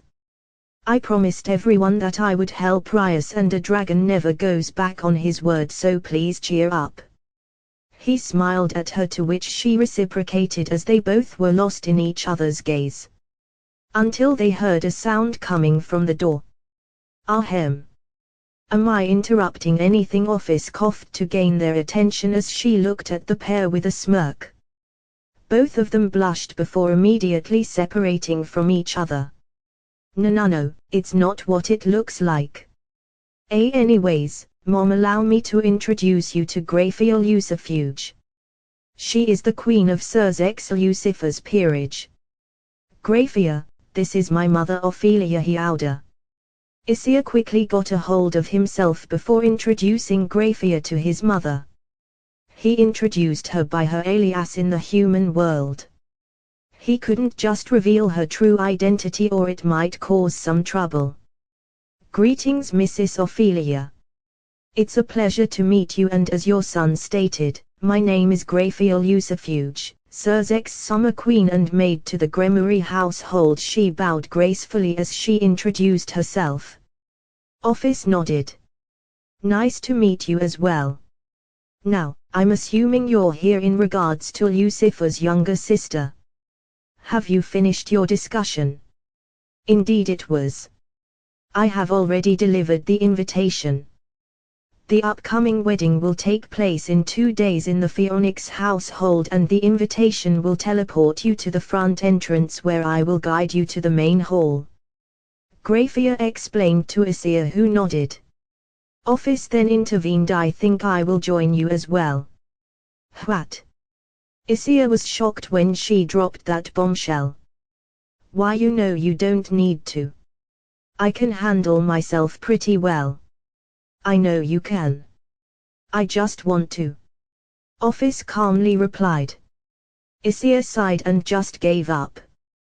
He knew better than to try to persuade his mother once she has her mind set out to do something. He looked towards Graphiel. Would it be all right if my mother accompanied me there? I'm sure we could make an exception. I'll notify Surzek's summer and let him know. With that being said, I believe it is time for me to take my leave. Thank you very much for your hospitality, and I'll see you soon. Graphiel thanked them. All right, see you later, Graphiel. He waved her goodbye before Graphiel teleported back home. By the way, care to tell me what was going on before? Ophis approached her son with a smirk. Having an idea of what she was talking about, he avoided her gaze. I don't know what you are talking about. He pretended that he didn't know what she was talking about. He should know his mother better than that. Don't pretend you don't know. I'm talking about that chummy interaction you had with Lucifuge's queen. Is my son already thinking about getting another mate? Ophis was having fun at her son's expense as her smirk never left her face, and she watched her son blush super hard. It's not like that. I mean, she is beautiful and graceful, but it's not what you think it is. He could barely mutter a response as he tried to deny it. Of course, it would be a lie if he said he held no feelings towards her. There was just something about her that he liked, and he would love to get to know her more. I didn't know you had a thing for maids. Maybe I should let Tiamat and Akeno-chan about your preferences. She kept teasing her son. Issei's mind drifted, thinking about both of his mates in a maid attire, asking him, what would you like, master? He would have just devoured them right then and there. Anyways, this wasn't the time to have such thoughts. He took a few deep breaths to calm himself before talking to his mother about her previous statement. Anyways, are you sure it's all right for you to accompany me to the underworld? I couldn't say it while Graphiel was here, but isn't there a possibility that someone may recognize you? Despite the fact that his mother was a dragon god and could take on the entire world by herself, he still worried about her as any son would for their mother. Ophis smiled. You don't need to worry about that. I've suppressed my aura to the point that it will be very hard for them to notice who I am. The fact that Graphiel didn't notice should be proof enough, and even if they somehow discovered it, there's not much they would be able to do. I can easily deal with any idiots that try to take me on, so you shouldn't worry too much. You just need to focus on your task. Ophis stated. All right. Issei nodded. 2 days later, it was the appointed time for the engagement between Riza and Rias. With his mother near him, Issei took out his invitation and put a bit of his magic into it. Just as Graphiel told him, the magic activated and a magic circle appeared under the both of them and teleported them to the underworld. They appeared in front of a huge building. It was a very large building, maybe the biggest he had ever seen. He had to admit that the detailing and stonework were very beautiful. This must be the Phoenix estate that Graphiel talked about. Speaking about her, there she was ready to greet them and escort them. "Thank you very much for coming. I have been asked by Sir Zex Summer to accompany you to the main hall. Please follow me." She bowed gracefully as she asked the two dragons to follow her. They both nodded and made their way towards the entrance. However, the guards, upon seeing two unknown people, quickly surrounded Issei and Ophis.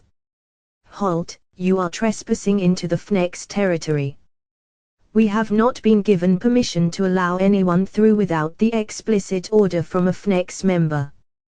Turn back now or we will use force," said one of the guards as he threatened the two to turn back. Issei didn't know what to do. He could easily deal with the guards, but that would cause unnecessary trouble. That is until a certain silver-haired maid came to their rescue, or some would consider to the guards' rescue, since they had no idea who they were dealing with. She flared her powers as she stared down the guards, who immediately recoiled. "Stand down right this instant. These people are the personal guests of the Ma'al Lucifer and you dare aim your weapons at them. You know that the punishment for that is death." Panic immediately began to spread over the faces of the guards as they had drawn their weapons back very quickly and quickly mumbled replies and apologies towards Issei and Ophis. They both simply waved them off as Grafia then bowed to them, apologizing for their behavior, and then escorted them inside. He had to admit, he found the place quite stunning as he looked around. That was until they reached a corridor. He couldn't help but growled once he saw the drawings painted around the murals. Painting of various phoenixes defeating and killing dragons. To think they had the audacity to believe a phoenix could ever defeat a dragon. He seriously wanted to punch and destroy the walls. What a farce! How dare they mock our race like this? As if any of us would lose to some bird, said an infuriated Issei as his aura began surrounding him. He couldn't stand when someone insulted his race. He was proud to be a dragon, and to see these devils depicting dragons as weaker than some fire bird that they themselves eat as a delicacy is downright infuriating. Ophis patted his shoulder to calm him down. Luckily, no one felt the spike of power or they would have been surrounded. The only one who did notice was Grafia, but she could understand why he was angry when his race was being insulted out in the open for all to see. She was also impressed by the level of power she felt from him. Sir Zex was right, he would be able to save Rias. Just ignore it, Issei. This is just the arrogance of devils who believe themselves to be better and stronger than the other races, even though it is the farthest thing from the truth. No offense, Grafia. It's all right, Mrs. Ophelia. Besides, you were only speaking the truth. Many devils severely overestimate their own abilities. Pride is the greatest sin for a reason, and it is something we devils have in spades, unfortunately. Grafia replied as she continued to lead the way. Eventually, they had arrived in front of a massive set of double doors. They were blood red and lined with gold. This is most likely the entrance, the ballroom where the engagement is about to happen. In front of the doors were two guards. However, unlike the previous sets of guards, they did not cause any commotion upon seeing Issei and Ophis. They had seen them being accompanied by Sir Zex Queen, and since they had been granted entrance into the building, it meant that they had been invited either by the hosts or by the Maris, so they simply continued to stand guard. Issei found it impressive that they didn't gush at the sight of Ophis. With a bow, Grafia spoke, "This is as far as I can take you. I must go and join Lord Sir Zex, who will be joining the festivities soon. Please do enjoy yourselves." She prepared to leave, but as she passed by Issei, she whispered something to him silently so as to not be heard by the guards. "Kick his ass." With a smirk, he answered, "Oh, I intend to," which earned an unseen smile from Grafia as she left to join her king. With renewed vigor, he marched forward and entered the ballroom alongside his mother. He inspected his surroundings and noticed that there were many different devil nobles who seemed to be attending the event. Not surprising since it involves two major families in the underworld society. The place was decked out as well. There were many beautiful flowers and decoration all around the hall. White cloth-covered tables with food and drinks on top were all over the place. On the center of the hall was a long eye-catching red carpet that stretches from the door to the dais on the other side. It was a little too extravagant for his taste, but to each his own. He kept looking around until he spotted familiar faces. It was the members of the Orc. He and his mother made their way towards them. "Issei, you came." Akeno, having spotted him first, smiled as she called to him. However, she was incredibly shocked to see who was accompanying him. "Auntie. What are you doing here?" Akeno did not expect Ophis to be joining them. "I just wanted to join my son." "It's good to see you, Akeno." Ophis smiled at her as she hugged her, which was reciprocated. Ophis then set her sights on Aisha and hugged her in greeting as well. "Hello, my little Aisha. How are you doing?" I am doing fine, Mom." She stuttered as she was caught by surprise from the hug, but nonetheless reciprocated it. You could tell that Ophis was truly happy by being called mother by Aisha. As far as anyone was concerned, she was her daughter and would keep treating her as such. After separating, she looked towards the other three, or rather at Kiba and Koneko, since she had already met Matsuda when he came by the last time. "You must be Issei's friends," Kiba nodded. "Yes, ma'am." He looked around before whispering, "If you are Issei's mother, then that must mean you are." He didn't need to finish his sentence as Ophis already understood what he wanted to say. She simply nodded. "Yes. I've already been told by my son that he has already told you who I am, so there's no need for me to introduce myself. Too many ears around here for that." "I understand. It's a pleasure to make your acquaintance." Kiba bowed politely. "A pleasure," added Koneko, who also did a small bow. "You seem to have garnished quite a bit of the attention, Auntie," Akeno mentioned as everyone realized that most eyes were all on them, or more specifically on Ophis. All the male noblemen eyes seemed to be filled with lust upon seeing Ophis, while the women looked jealously upon her. Ironically, there were some women who also stared at her with some lust.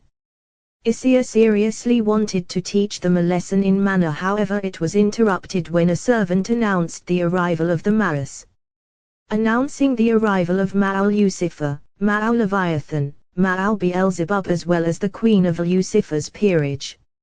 Luckily his speech seemed to have awakened the devils from their fantasies as the doors opened as 3 of the 4 Ma'als as well as Grafia came walking in. Serzex was wearing his Ma'al outfit, and surprisingly even Seraphal was dressed appropriately rather than in her magical girl uniform. Ajuka was dressed casually while Grafia was in her maid's uniform as usual while walking behind the Maras. All the devils bowed when they entered, including the Orc members save for Issei and Ophis. "So, the president's brother is attending as well," Kiba said. "Yes, despite having taken the name Lucifer, he is still Rias' brother and would attend as a show of support. Although I'm surprised the others are also attending." "So that's Bachao's brother. I can see the resemblance," remarked Matsuda as he looked at Serzex. They all saw the Ma'als make their way towards 2 couples. Based on the crimson hair Issei, he assumed that that was Rias' father and mother. Based on that, the other couple must be the Fried Chicken's family. He didn't really have a high opinion of them, considering how they practically forced their own daughter to marry a sleazebag like Riza. He understood that they are trying to prevent their species from going extinct, but to force their daughter to marry someone she doesn't love, and worst of all, someone who treats her as an object rather than a person, is unthinkable. Parents should support their children, but they seem to not care about it. His parents would never do something like that. If anything, his species is in greater danger of becoming extinct, compared to the devils, due to their low numbers, but you will never see his parents or his teachers ever force him to mate with multiple dragoness to keep the species going. Rhizopnex then suddenly appeared through a flaming magic circle. He was wearing a red tuxedo for the event. However, Issei couldn't help but compare him to a peacock when he saw him wearing what seemed to be a suit of red pluming feathers around his collar. His ability to dress himself was also called into question when he saw that his shirt was unbuttoned wholeway. Greetings, ladies and gentlemen of the underworld. I am Rhizopnex, the third son of the almighty Fnex clan and soon-to-be family member of the Grimoire. I would like to thank each and every one of you for coming to this wonderful event. On this day, you will be able to witness the unification of the Fnex and Grimoire household. Now, allow me to present you my bride, Rias Grimoire. As Rhizopnex finished speaking, Rias appeared through a magic circle. She wore a strapless, sleeveless gown of white, decorated with red and gold. Her hair was tied in a bun behind her head. Several golden accessories adorned her wrists and neckline. She was absolutely breathtaking, especially to Matsuda, who could not take his eyes away from her. It was surprising he hadn't fainted already. However, one look at her eyes and you could see how they were filled with nothing but sadness, helplessness and despair. They were the eyes of a person who had given up hope. Surzex desperately wanted to intervene but couldn't, not due to his status as a Mao. Seeing his beloved sister filled with despair truly saddened him. All he could do was hope that their last resort will work. We are gathered here today to witness and celebrate the union of Rias Grimoire and Rhizopnex. Not only will these two be united through matrimony, but so will their family.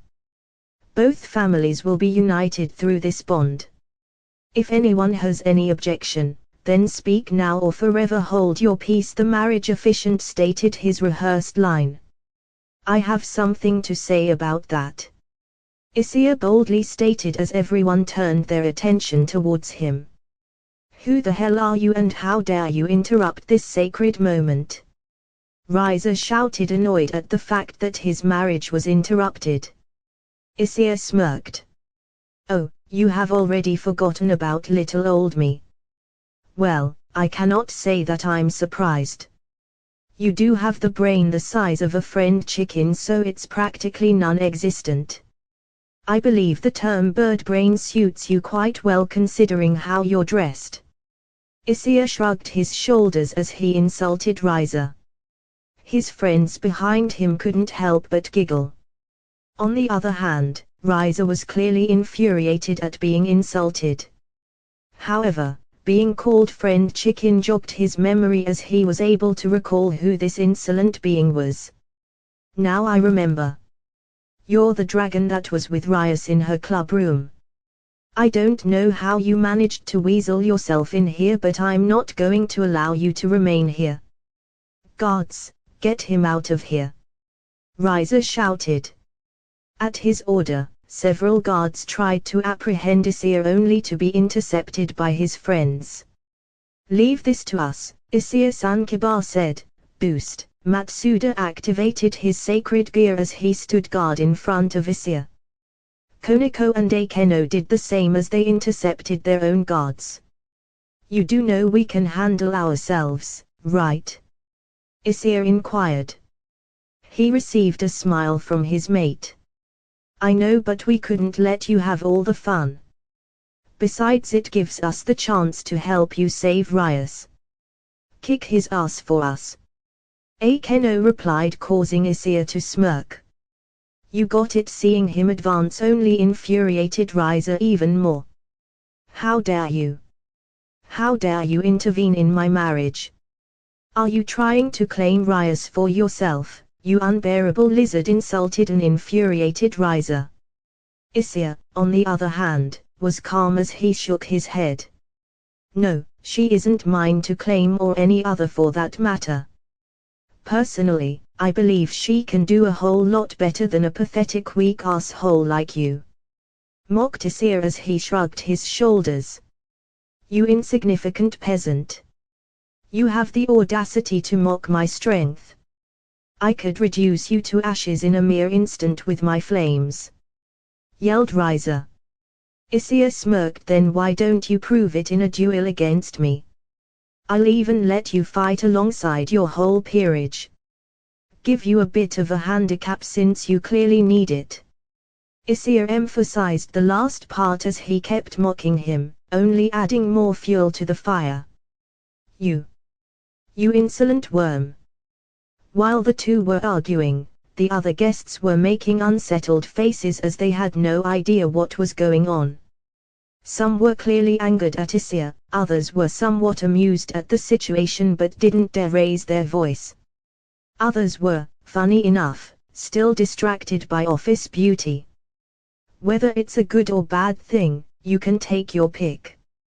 What is the meaning of this? Screamed a council member who was attending the wedding on behalf of the Devil Council. He was clearly not expecting this intervention. It's an event that I organized.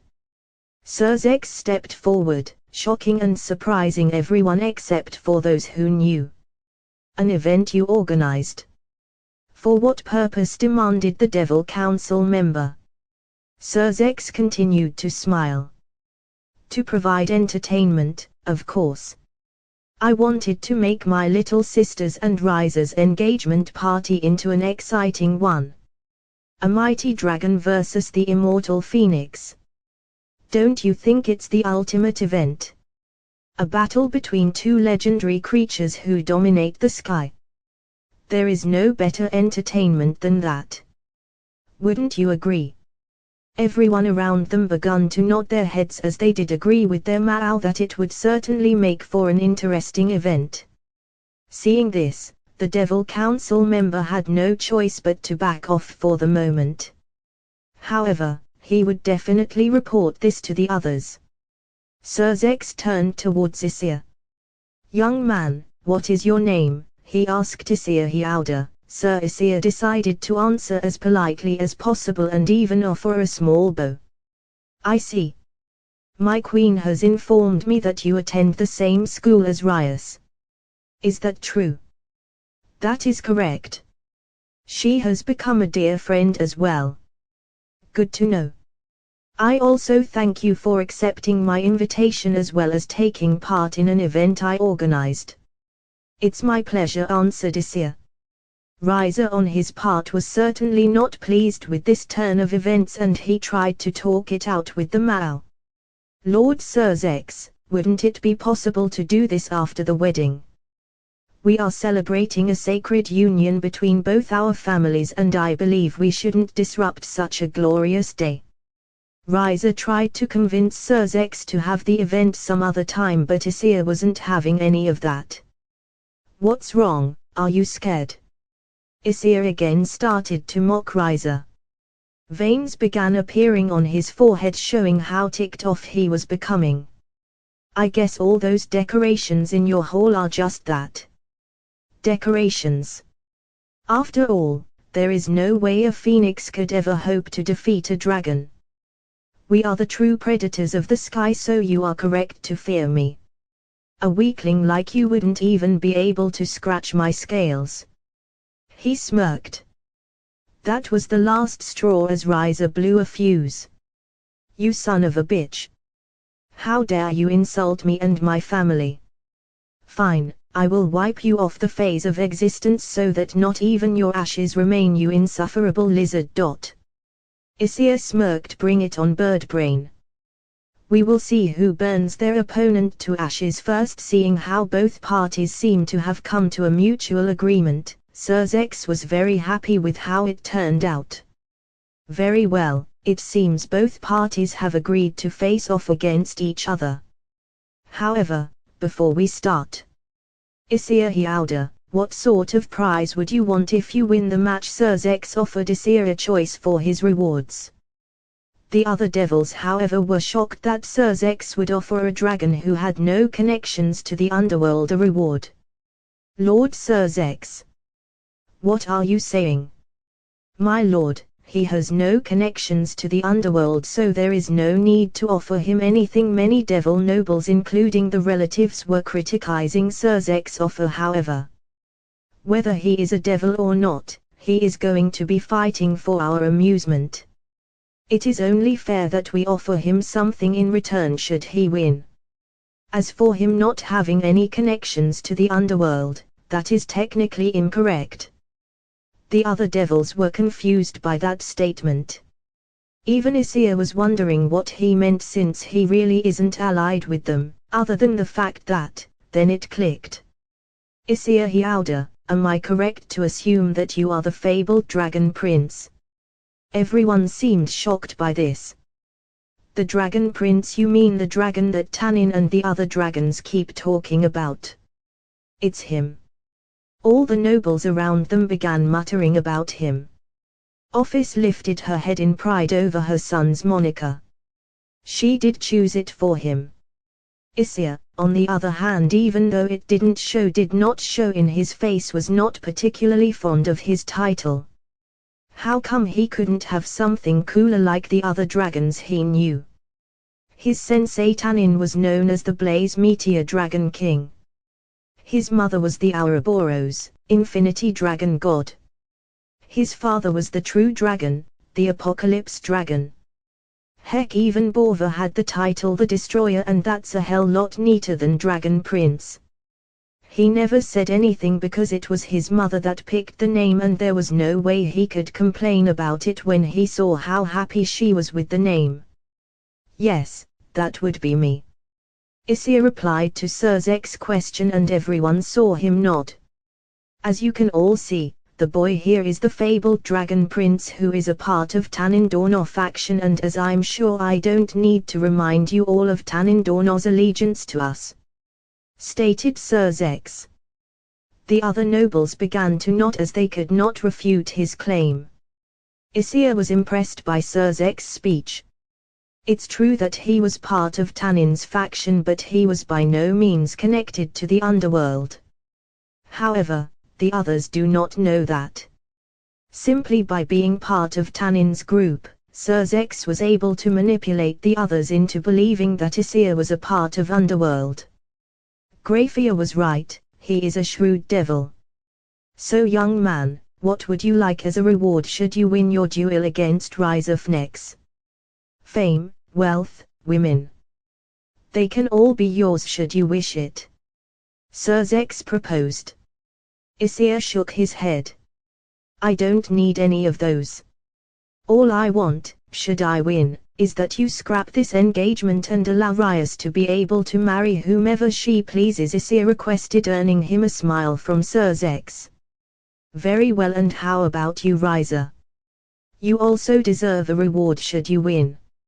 Surzex asked Riza in order to keep up appearances that he was being fair. Riza was about to demand to have Issei's head on a spike when he claims victory, until he turned his head and spotted the most beautiful women he had ever seen.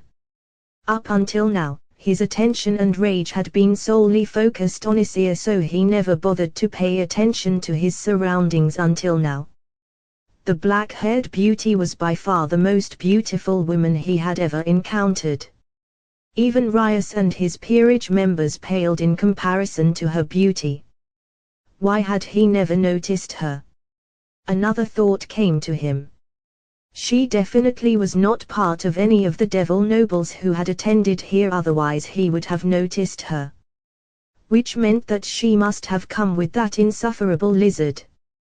He has such a living goddess by his side, and he dares try to sabotage his wedding. An evil smirk adorned his face. Very well, then when I win, I will claim her. Riza pointed at Ophis. What, Did you say? Murmured Issei as he couldn't believe what that bastard just said. You heard me. When I win, I will claim her. Quite frankly, a beauty such as her is wasted on you, and I will show her a better time than she has ever experienced. Riser repeated himself. Issei was beside himself with rage as his eyes turned into slits. Why, you insolent little... However, before he could murder Riser, he felt his mother grab his shoulder. I accept. Issei quickly turned his head around in shock, not believing what he had just heard. Mom! How could you offer yourself up to him?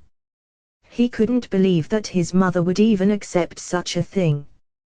His mother just smiled and stroked his cheek. It was the easiest way to get him to accept the duel without causing any issues. Ophis replied. Still, the thought of you becoming a slave to that bastard absolutely sickens me. Ophis patted her son's head, happy that he was worried for her. Don't worry too much about it. Besides, I have absolute faith that you will come out victorious unless you believe that you will lose against him. His mother teased him with the prospect of defeat, causing Issei to chuckle. Fat chance of that. Issei was 100% sure of his victory, and he knew his mother was as well. Ophis looked towards Riser, who was still looking at her with lust in his eyes. How revolting, but Ophis didn't show it in her expressions. Having lived her entire life without expressing any emotions, it was easy for her to hide them whenever she wanted. It's been decided. If you win, then you can have me. Riser was absolutely ecstatic. Ha ha ha ha ha ha, perfect. Not only will I be getting a beautiful bride, but I will also be getting a goddess as a concubine. This is truly magnificent, Riser shouted, eager to taste Ophis in bed. Very well, it seems the participants are ready. We'll be using the rating games field that we previously created for Riser and Riot's battle for them to fight to their heart's content. Before we start, Issei, are you sure you are all right with fighting Riser and his peerage? Sir Zex asked just to be sure. Issei nodded. It's all right. He'll need all the help he can get, and even then, it won't change the outcome. Issei replied, earning him a sneer glare from Riser. All right then. This event will also be broadcasted across the underworld if that's all right with both of you. I feel such a grand event should be seen by many. Sir Zex asked the two. I have no problems with it. The entire underworld will get to witness the glory and power of the Fnex. No problem. Issei replied after Riser. This is your last chance to back out, you stinking lizard, otherwise I am going to humiliate you on live TV. Mocked Riser. I should be saying that to you. If you had any brain cells, then you would have backed off a long time ago, but you pretty much confirmed to me you lack intelligence. Bird brain. Issei mocked him back, which infuriated Riser.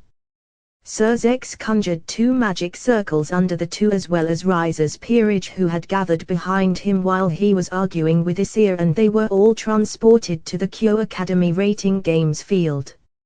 Sir Zex looked towards Issei's mother. Greetings, Mrs. Ophelia, I believe your name was. Sir Zex greeted her. She nodded. That is correct, replied Ophis as she confirmed her alias. If you would like, you and the rest of Riot's peerage can join me and the other Maris in the observatory room where we will be spectating the game from. Unless you prefer to remain here, he suggested to her.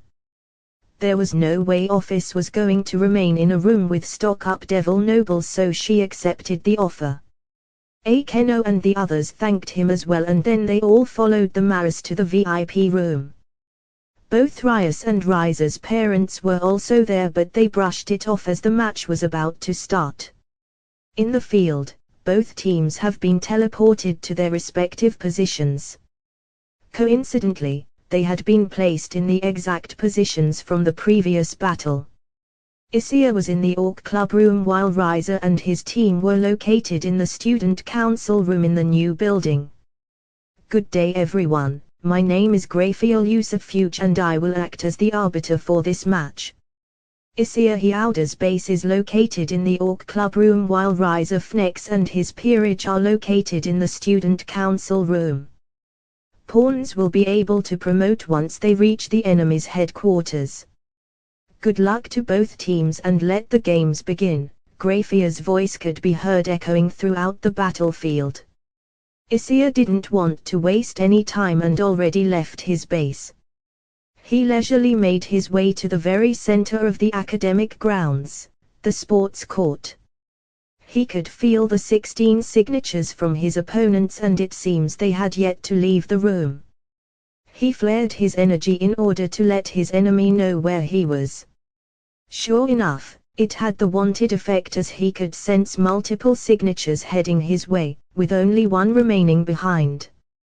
That being the arrogant prick himself. HMF, what an arrogant bastard.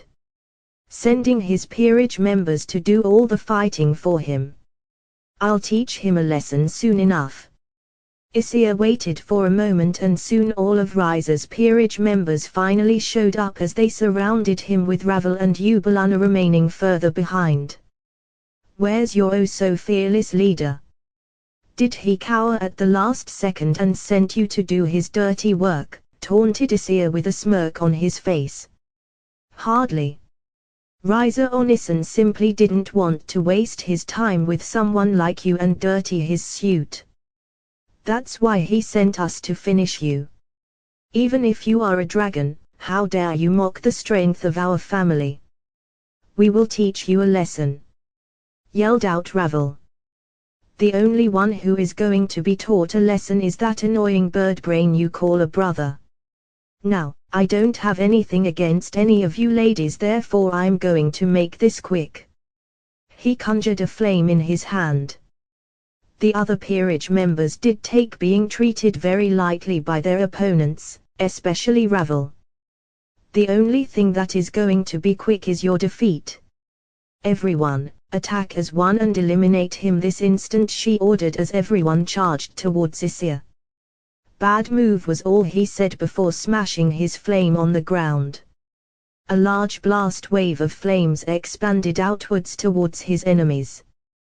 They had no time to even dodge as they were instantly hit, resulting in a huge explosion that shook the entire battlefield. The resulting tremor caused the surrounding buildings to fall apart. 8 pawns, 2 rooks, 2 bishops and 2 knights of Riser Summer have retired. An unbelievable announcement was just heard. Everyone observing the match could not believe their eyes. The nobles were extremely shocked to see the peerage members taken out so quickly. Even the Maris were quite surprised when they had witnessed Issei destroying Riser's entire peerage with a single attack. Not only that, but he pretty much destroyed the entire battlefield with that single move. They knew he was strong, but they didn't think he was this powerful. And it looked like he was even holding back. Who was he? Truly.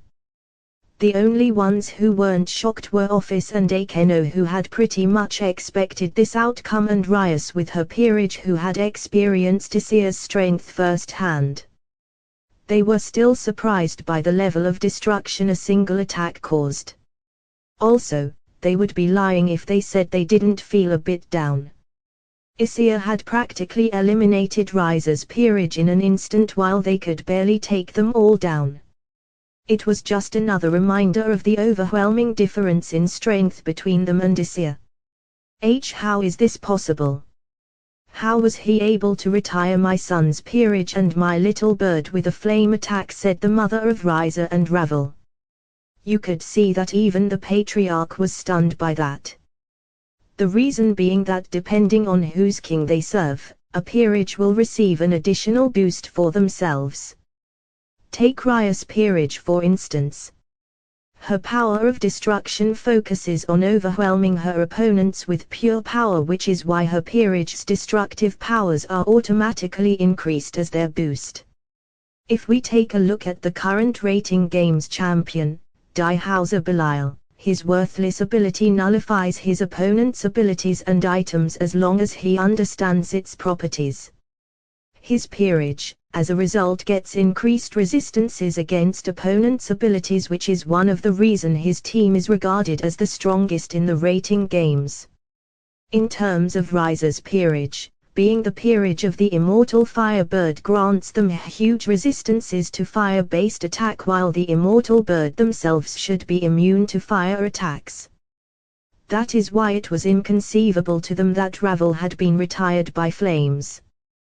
The arrogance of you Fnex to believe you can withstand the flames of a dragon, said a calm Ophis. What did you say? Said Lord Fnex, clearly infuriated at her comment, but Ophis simply ignored it, opting to focus back to the match. Back in the field, there had been only one survivor from Issei's attack. Impossible, said a very frightened Eubelana as she hovered over the crater created by Issei. She couldn't believe that all this devastation was caused by a single attack. She had been the only one to have somehow been able to dodge his attack, but only by a very slim margin. Oh, you had managed to dodge that. I have to say I'm impressed. I might have underestimated you a little bit, Mrs. Queen, said Issei as he looked up to Eubelana, who had managed to survive his attack. You monster. Take this. Eubelana immediately unleashed a barrage of explosions at Issei, hoping to take him out as quickly as possible. Issei, on his part, did not make any attempts to dodge and simply took all her attacks. Boom boom boom. Thinking she had taken him out, she stopped her barrage as she started to breathe very heavily. Ha! Ha! That is what, you get for taking us on, she muttered, pleased that she had taken out such a powerful opponent. However, she immediately noticed something wrong. There was no announcement stating that they had won. No, it's impossible. I unleashed my full power. There is no way he is all right after taking on all those attacks, Eubelana thought in fear as she looked down, waiting for the smoke caused by her attacks to clear. Is that all? Her worst fears had come to pass as she heard a voice coming from the plume of smoke. As the smoke cleared, she could see Issei with a disappointed look on his face. But, what shocked her even more was that he had not sustained a single injury. Not even a single scratch could be seen from her assault. I'm honestly a bit disappointed by the level of strength from your explosions. I thought with the nickname of Bomb Queen that your attacks would have at least been able to scratch my scales, but it seems I've overestimated your abilities. What a shame. Issei shook his from side to side, brushing aside her strength. What are you? She muttered in fear. The true predator of the skies. Now, let me show what real explosions should be like. He directed his towards her and launched several attacks towards her. Unfortunately, Riser's queen had used all her energy and stamina in her previous assault, and now she had no more energy to be able to dodge. Boom boom boom. She was enveloped in several explosions that dwarfed her own as the light of retirement enveloped her body. Issei, of course, severely held back in order to not outright kill her. That was for Akeno, he said. Riser's queen has retired, now all that was left was the king of the peerage. Here he comes now. Issei could feel Riser's signature heading his way. He was no doubt incredibly shocked to have heard that his entire peerage was eliminated very quickly. A few moments later, Riser appeared flying through the air and he looked down at Issei in contempt. It's about time you showed up. I was wondering if you were going to escape like the chicken you are. Although that would have been the smart choice. Issei taunted him. Don't get cocky simply because you miraculously managed to deal with my peerage. In fact, you should have let yourself be defeated by them so to spare you the humiliation and pain I will be inflicting on. You have no place in the business of devils to begin with, so you have no one to blame but yourself when I incinerate you." Riser spat back bitterly. "The only one who is going to be incinerated is you, you blasted chicken. If you had even a single brain cell inside that head of yours, you would have surrendered the moment your peerage was retired. However, it would seem your pride has gotten the better of you," Issei said. "You dare lecture me about pride, you insufferable lizard," shouted Riser. "The only difference between our prides is that yours is terribly misplaced. I'll show you misplaced after I eliminate you in front of everyone. HMF, then bring it on. By the end of this fight, you will learn how blissfully weak you truly are." He motioned Riser to come, which was the final straw as Riser conjured multiple fireballs and unleashed a barrage of them towards Issei, wanting to end the match quickly and be done with this. Issei made no motion to dodge the incoming attacks. He didn't need to. He could simply tank it like he did against Riser's queen, but he may as well try something different. His wings appeared from his back and he used them to literally brush off each and every attack coming his way without much difficulty. What the hell? Riser could not believe what he just witnessed. He increased the number of attacks sent towards his opponent, but Issei easily deflected them aside like it was nothing. Issei yawned. "Is that all you got? I'm getting incredibly bored here. I knew you were weak, but I didn't think you were this weak. How pathetic. Your pride is seriously misplaced if this all you can muster. I didn't even have to move from my initial spot." Issei mocked him, showing that despite everything Riser threw at him, it was not enough to make him budge. Riser, however, refused to accept the reality before him. He would not allow Issei to make a mockery out of him in front of the entire underworld. His reputation as well as that of his household was at stake. "How dare you? All right, fine. I will use my full power and exterminate you right here and now." Riser accumulated a lot of his power into his fist and launched himself to Issei, who simply raised his arm to guard it. Then, before Riser could even react, he punched his face, breaking his nose in the process while sending him flying backwards. Bwog! Riser coughed blood as he was sent flying backwards. His regeneration started taking effect, healing all his injuries. Riser looked back at Issei with extreme malice and contempt. Issei simply smirked. "Seems you are done with your warm-up. In that case, maybe I should take it up a notch as well. Maybe, by the end of this fight, you'll have learned some humility, though I highly doubt it." Riser was fuming. "I'll kill you," he shouted as immediately resumed his assault on Issei. "I highly doubt that as well," he said calmly before resuming deflecting everything Riser sent at him. Riser gathered as much energy as he could muster and shot a barrage of fireballs at Issei. The power output of each individual attack is enough to vaporize high-level devils and angels by mere contact of it. Riser immediately smirked, thinking victory was in sight. Unfortunately, his power is vastly outmatched by Issei, who could just take the barrage without suffering any damage, but to teach this scum a lesson he would show him how much beneath him he really is. As the attacks came within centimeters of hitting him, he quickly dodged every shot with minimal precise movement. To the untrained eye, it would look like he barely managed to evade the attacks by the skin of his teeth. Many who were spectating the match thought so, even the orc, minus Akeno, who knew how strong Issei really is, believed it as well and were worried about him. On the other hand, to a skilled warrior, they could have effectively deduced that Issei performed a high-level evading technique, a move extremely difficult to master even by God's standards. Up in the stands, two of the Maos were having a discussion over the young boy. The first was an attractive young man who appeared to be in his early 20s, with light blue eyes and green hair that is slicked back. His name is Ajuka Beelzebub, one of the three known super devils of the underworld. How intriguing.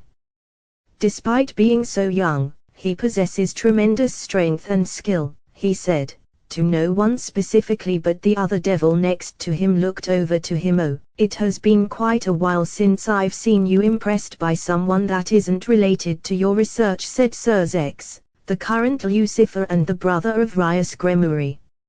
Indeed, it is not every day you see a boy his age holding such power. In fact, from his display, it seems he isn't even using a fraction of his power. I wonder about his origins, pondered Ajuka. According to my sister, he is a dragon who was a childhood friend of her queen. However, not much else is known about him aside from the fact that he is in a relationship with Akeno, if their interactions are anything to go by. As for his origins, we don't know much. We just met his mother, and although she hides her strength, I can tell that she is very powerful, and based on the power Issei is displaying, his parents must be at the very least Dragon King class, which begs the questions as to whose child would he belong to. Tanin has 3 children, none of which include this man. Tiamat has no child that I'm aware of, and she is his mate if we are to believe what he stated. Yulong and Megardsam are retired. Fafnir, Vritra, Drake and Albion are sealed in sacred gears. Ophis disappeared, and Great-red has no interest in anything, which makes it very hard to believe he belongs to any of them. Explained Serzex as he stated his opinion, not knowing that he was literally standing right next to Ophis. Ajuka replied, I do agree with you. In addition, a possible theory that came to mind is the idea that he could be like us, an anomaly that transcends the power of his birth parents. It is safe to assume that we can classify him as an unofficial Dragon King at the very least. I wonder if he would allow me to inspect him a bit. Oh boy, your curiosity is getting the better of you, my friend. Although I would love to know his secrets, I would rather not create unnecessary conflict with him, rebuked Serzex, knowing his friend's hobby. While the two were discussing amongst themselves, a certain self-proclaimed magical girl shouted, Go go go Issei-kun. Give that stupid phoenix a good beating. Magical girl Leviathan is behind you all the way, said Seraphal Leviathan with a lot of enthusiasm. The other 2 Maris simply sighed at her actions, knowing that is who she is. Meanwhile, a certain silver-haired maid silently cheered him on despite her neutral expression. Although Serzex knew her long enough to tell that she was quite happy at the moment. Back to the duel. After witnessing the act, Riser's mouth opened wide as he could not believe what happened. How is this possible? No, how in Satan's name did you dodge that? Even the Maos wouldn't be able to dodge an attack from that close proximity, it's impossible. Shouted Riser as his prideful act shattered. This is the problem with you high-class devils. You believe yourself to be superior to everyone around you simply due to the talents you were born with. You don't even try to train yourselves to further improve your talents, instead believing that your powers and intelligence are sufficient to be able to take on anything. Only when you are faced with powerful beings leagues above your level does reality come crashing down, and even then you refuse to believe the truth that's been laid in front of you. Pathetic. Issei, with his arms crossed, calmly continued, the answer is very simple, you fried chicken. Here is a hint for ya. It is the primary reason why dragons were considered to be the strongest race in the entire world and the greatest quality a dragon can possess. Issei paused, letting Riser think up an answer, but all he got was a confused stare. Issei simply sighed, not believing this idiot's stupidity, and continued, it is our instincts. Compared to any race, a dragon's instinct is more advanced and sharper than even the gods. When people think of dragons, the common misconception is the belief that we are powerful due to our overwhelming power, hardened scales, claws, enhanced senses and other factors. This, while true, does not account for our primary strength. It is only when we combine those factors with our instincts that we become the embodiment of power that everyone fears. Issei spoke with pride about his race's capabilities. Tell me, do you know what's the average reflex speed of any living creature, and what's the shortest it can be made into through training? He inquired. Riser looked on in confusion, not understanding what he's getting at. Issei simply smirked at his reaction. Typical idiot, and he calls himself a high-class devil knowing nothing, Issei thought to himself. The answer is about 1 second on average. However, with enough training, their reflex speed can be reduced up to 0.1 seconds, which is amazing. However, us dragons can reduce it even further to 0.05 seconds. This is one of the principles behind the dragon style that has been taught to me by Tanin-sensei. That is how I was able to efficiently dodge all your attacks by a hair's breadth. Although with your low level of power, I'm pretty sure you could not perceive what I did. Not that I needed to dodge your attack in the first place, as it wouldn't have done anything against me. Anyways, we seem to have gotten off topic, so allow me to finish this fight. Issei said as he was amassing his aura to finish Riser off. I just came up with these stats on the fly, so don't judge me.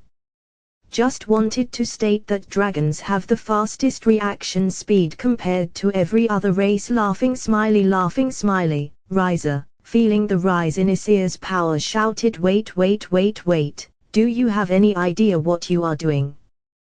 This marriage is incredibly important for the continued existence of our race. A dragon like you has no business with. He was quickly interrupted by Issei. I don't care, he shouted, flaring his aura to the point where the dimension they are currently in has started forming visible cracks, surprising many spectators, including the Maris, who quickly started to fix the dimension with their power. Seeing the damage he is causing, Issei calmed down his power a bit but still furiously glared at Riser as he continued talking. You relied on your talents alone without any proper training to become even stronger.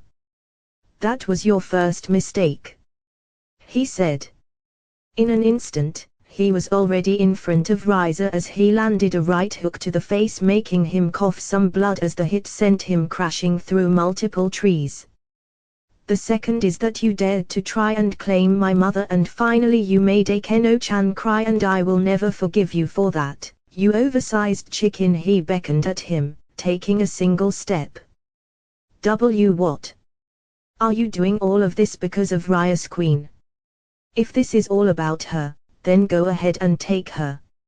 I couldn't care less about that fallen angel whore anyway. Riser's statement caused Issei to stop in his tracks. An eerie silence soon followed as Issei's face was shadowed by his hair. Taking this silence as a means of acceptance, Riser took his own step forward. So, we are in agreement, T. All of a sudden, a colossal amount of crimson aura reaching all the way to the skies of the rating game's dimension erupted from Issei, blasting Riser back, crashing into several trees along his path.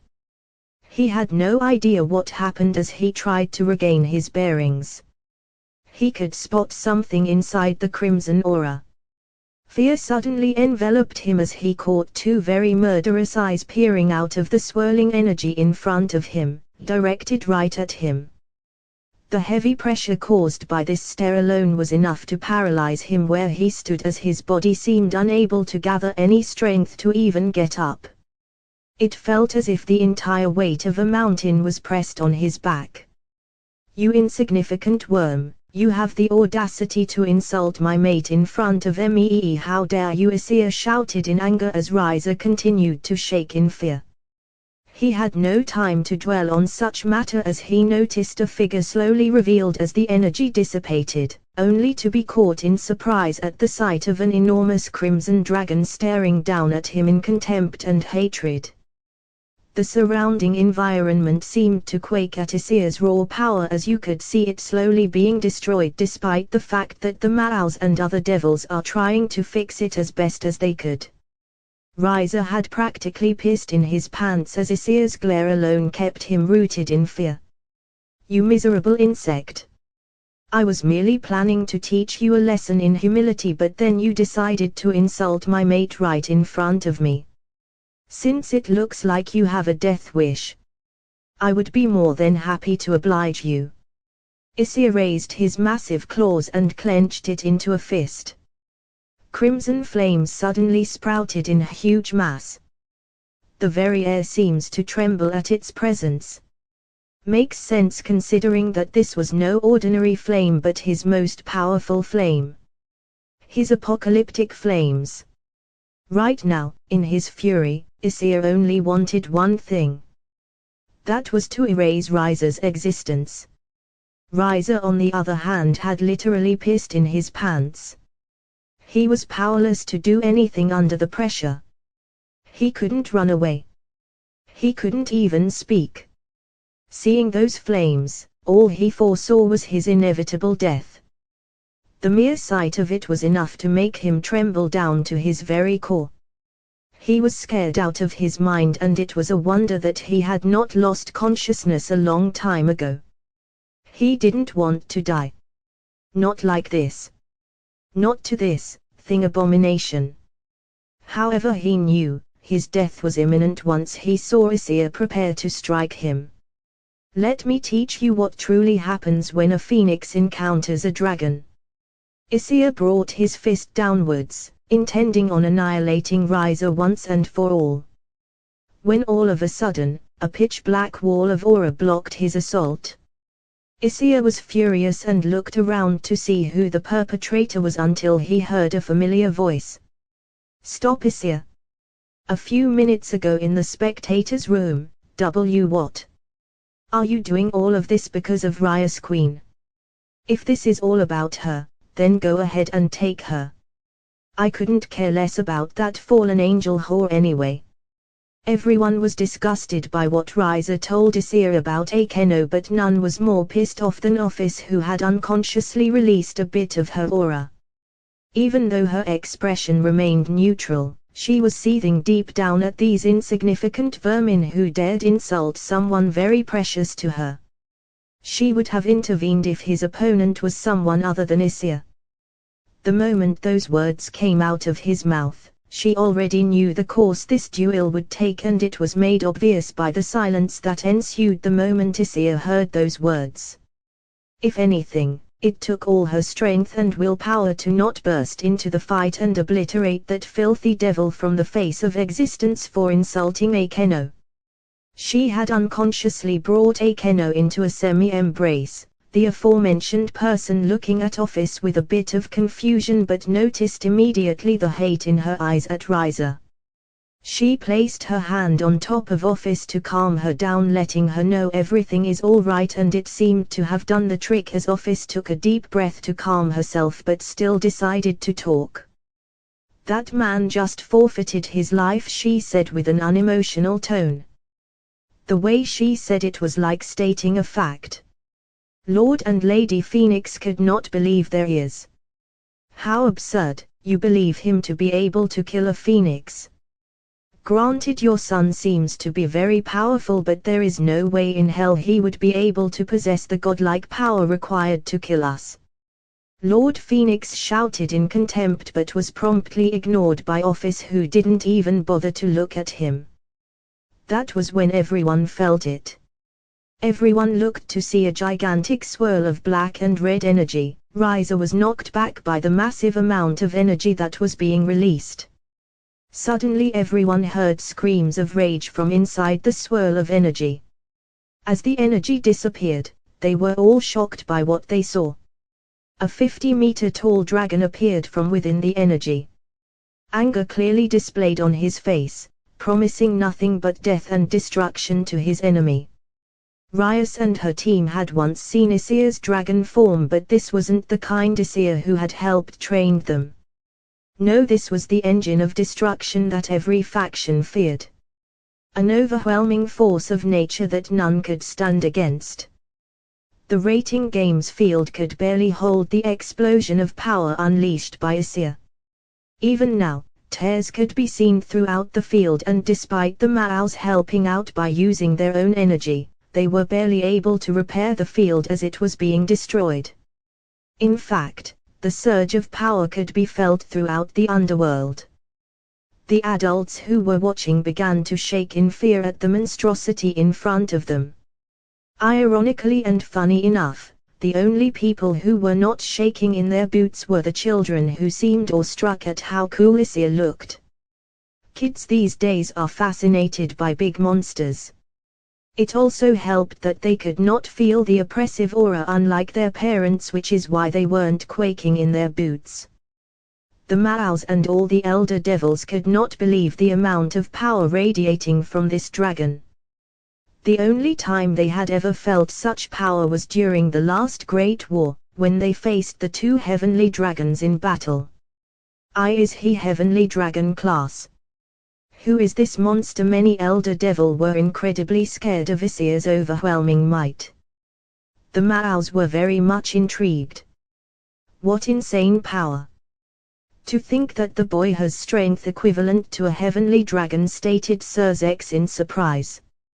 He knew Issei was strong, but he didn't think he would be this strong. If his strength is indeed heavenly class, then his power clearly surpasses his own. He knew that they needed to have friendly ties with him. How fortunate that he is friends with Rias. Surzex saw Ajuka stroke his cheek as though he seemed to be thinking about something. Something on your mind? Surzex asked his friend. Indeed. His power feels oddly familiar. Surzex raised a brow at his statement. What do you mean? I have a theory. I need to get back to my lab and I'll let you know as soon as possible. Besides, the outcome of this little charade has already been decided. Just make sure that the boy doesn't accidentally destroy the entire underworld along with the Fnex brat. Ajuka said before disappearing to his quarters. Surzex could not deny that he was right.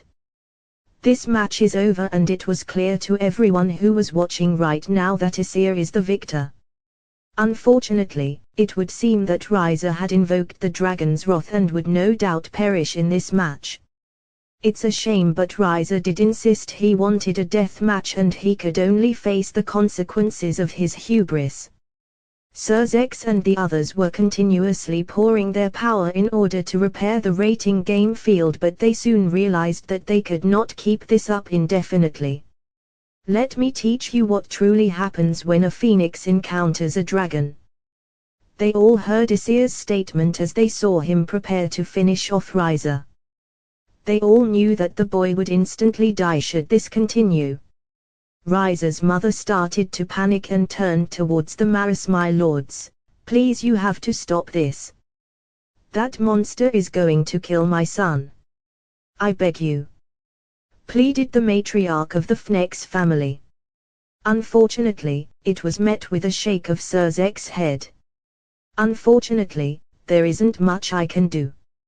Your son has requested a death match against his opponent, and as a Mao, I cannot intervene unless he surrenders. Besides, it might already be too late to stop him. I'm truly sorry. Surzex offered his sincere condolences to her. It was never his intention for the son of the Fnex to get killed. However, it would seem Riza's hubris has finally caught up to him, and he angered a being that he shouldn't have. The Fnex matriarch was distraught at Surzex's response and then turned to the only person she believed might be able to do something. She turned towards Ophis.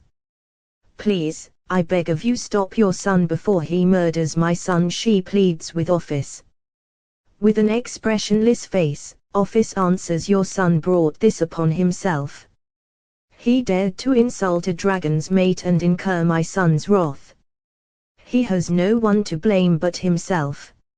Also, I would have killed your son personally if Issei wasn't going to do it. He dared to insult Akeno, whom I view as a daughter. He is simply getting what he deserves. Her answer did nothing but increase the matriarch's worry and panic as she tried to convince her. Please. I know my son's behavior towards your family was inexcusable, but please find it within your heart to spare him. I'm not asking this as a flex or even a noble. I'm asking as more thing. From one to another, I beg you to save my son.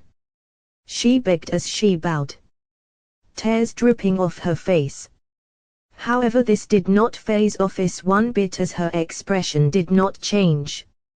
She was about to tell her to shove until she heard a familiar voice. Auntie, please help me stop Issei. Ophis' expressionless face immediately turned into one of shock as she looked towards Akeno. What? Why do you want to stop Issei? That bastard dared to insult you, to call you a whore. You, whom I consider my daughter. He deserves what is coming to him. Asked a confused Ophis. While I do agree Riser is a bastard, I'm not doing this for Riser but for Issei. In his anger, although justified, has forgotten that the point of this match was simply to win Riser's freedom. He has already won. Killing Riser will simply degrade him to his level, and I know Issei is better than that. So please help me, auntie. She looked at Ophis resolutely, who could not deny her even if she tried after looking at those eyes. Very well. Hold on to me. Akeno held on to Ophis' hand as they were both enveloped by her aura and immediately teleported in front of Riser. Ophis immediately erected a wall made of her aura which managed to stop Issei's attack at the last moment. However, she wasn't able to completely block it. Ow! She looked at her hands and noticed that they were singed from Issei's attack. However, instead of shock, she held nothing but pride in the fact that he was able to injure her. He had certainly come a long way. Issei, stop! Shouted Akeno as she flew upwards and stopped right in front of Issei, who was surprised at her appearance. Akeno! What are you doing here? Never mind. Before that, please move aside so I can eliminate this cretin. He said, looking towards Riser with contempt. However, Akeno did not budge as she shook her head. Issei, you have already won. There is no need to go further. Akeno stated, earning a shocked expression from Issei. What? You want me to spare his miserable life after he insulted you? You, my mate, the light of my life. I can take all the insults towards me and I would shrug it off, but never against you or anyone whom I've sworn to protect. No, that is inexcusable and I will never forgive him for that. He shouted in rage. Simply remembering Riser insulting his mate of being a whore was enough to send him over the edge. His massive aura could be seen shaking the very air itself. Yet, Akeno seemed unaffected by it. Even in his enraged state, Issei made sure his aura could never affect her. I understand that you are doing this for me and I love you all the more for it. However, you have already won the fight. Look at Riser. He is completely defeated and is no longer able to even lift a finger against you. Any more than this would simply cause unnecessary bloodshed and would simply degrade you to his level, which I don't want you to do. If you are doing this for my sake, then please stop. You've already done enough. Akeno patted his snout. You've fulfilled your promise to me and the others. That is why please calm down and let's go home. Akeno stated as she looked directly into Issei's eyes.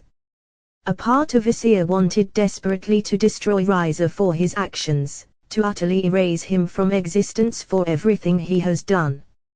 However, there was no way he could deny his mate. She was right. He had already won the fight. He let his anger get the better of him. Something Tanin had told him time and time again not to do. With a deep breath, he started to calm down as his aura also calmed down, allowing the Maris and the other devils to successfully repair all the damages to the field. They were very lucky that he stopped now, considering that their magical reserves were almost spent. They could not believe that it took so many of them to be able to keep up with the repair of the field. What monstrous strength! Issei moved backwards a bit and nodded his head. Very well. I will stop, but only because you ask. I'm still very pissed at the vermin for insulting you, which is why I need you to step back for a bit. Issei asked his mate, who nodded despite not understanding what he wanted to do. Seeing his mate at a reasonable distance, Issei spread his wings wide, gathered all his rage he had left within him and unleashed a mighty breath of fire into the sky. Akeno looked in awe at her boyfriend. Ophis looked on with pride at her son. Riza was still pissing in his pants. In a way, this action was kind of a strike against Riza, as Issei showed him that dragons are the real master of flames. The underworld citizens who witnessed this, except for the children who found it cool, were frightened and hoped this beast didn't decide to take its anger out on them. In the dragon territory, however, there was a different reaction altogether. Everyone was cheering Issei on. When he roared to the heavens, they all roared in unison to celebrate his victory. Their roars could be heard reverberating across the underworld. Eventually Issei's breath subsided as a plume of smoke came out of his nostrils and he smiled towards Akeno. All right. Glad to have gotten that out of my system. Issei stated before his whole body glowed as it began to shrink back into his human form. When he did, he hugged his girlfriend, who reciprocated the action. Thank you, he whispered to her as he glided back down towards the ground. You're welcome, she responded. Now, only one thing remains. Issei separated from Akeno and approached Riza, who hadn't moved from his coward position. More like he couldn't. His body didn't listen to him. Issei bent down to be at eye level with Riza. Do you surrender? If not, then I can easily pick off where I left off and finish you, he threatened as his eyes returned to slits. Seeing this, Riza immediately waved his hands and screamed, please no, that's enough, I give up, I give up. Please don't kill me, I surrender. In a sudden burst of newfound strength he ran away from Issei, scared out of his wits. Well, that takes care of that, said Issei. Riza Fnex has surrendered. Therefore, the victor of this match is Hyouda Issei. Grafia announced the end of the match. Issei smiled as he looked towards his mother and mate. Let's go back. Ophis and Akeno nodded as Ophis held Akeno once again and teleported back to the observatory room. Issei teleported himself back there. He was greeted by the sight of Rias and his friends, who congratulated him on his victory. Rias was beyond grateful as she thanked him over and over again.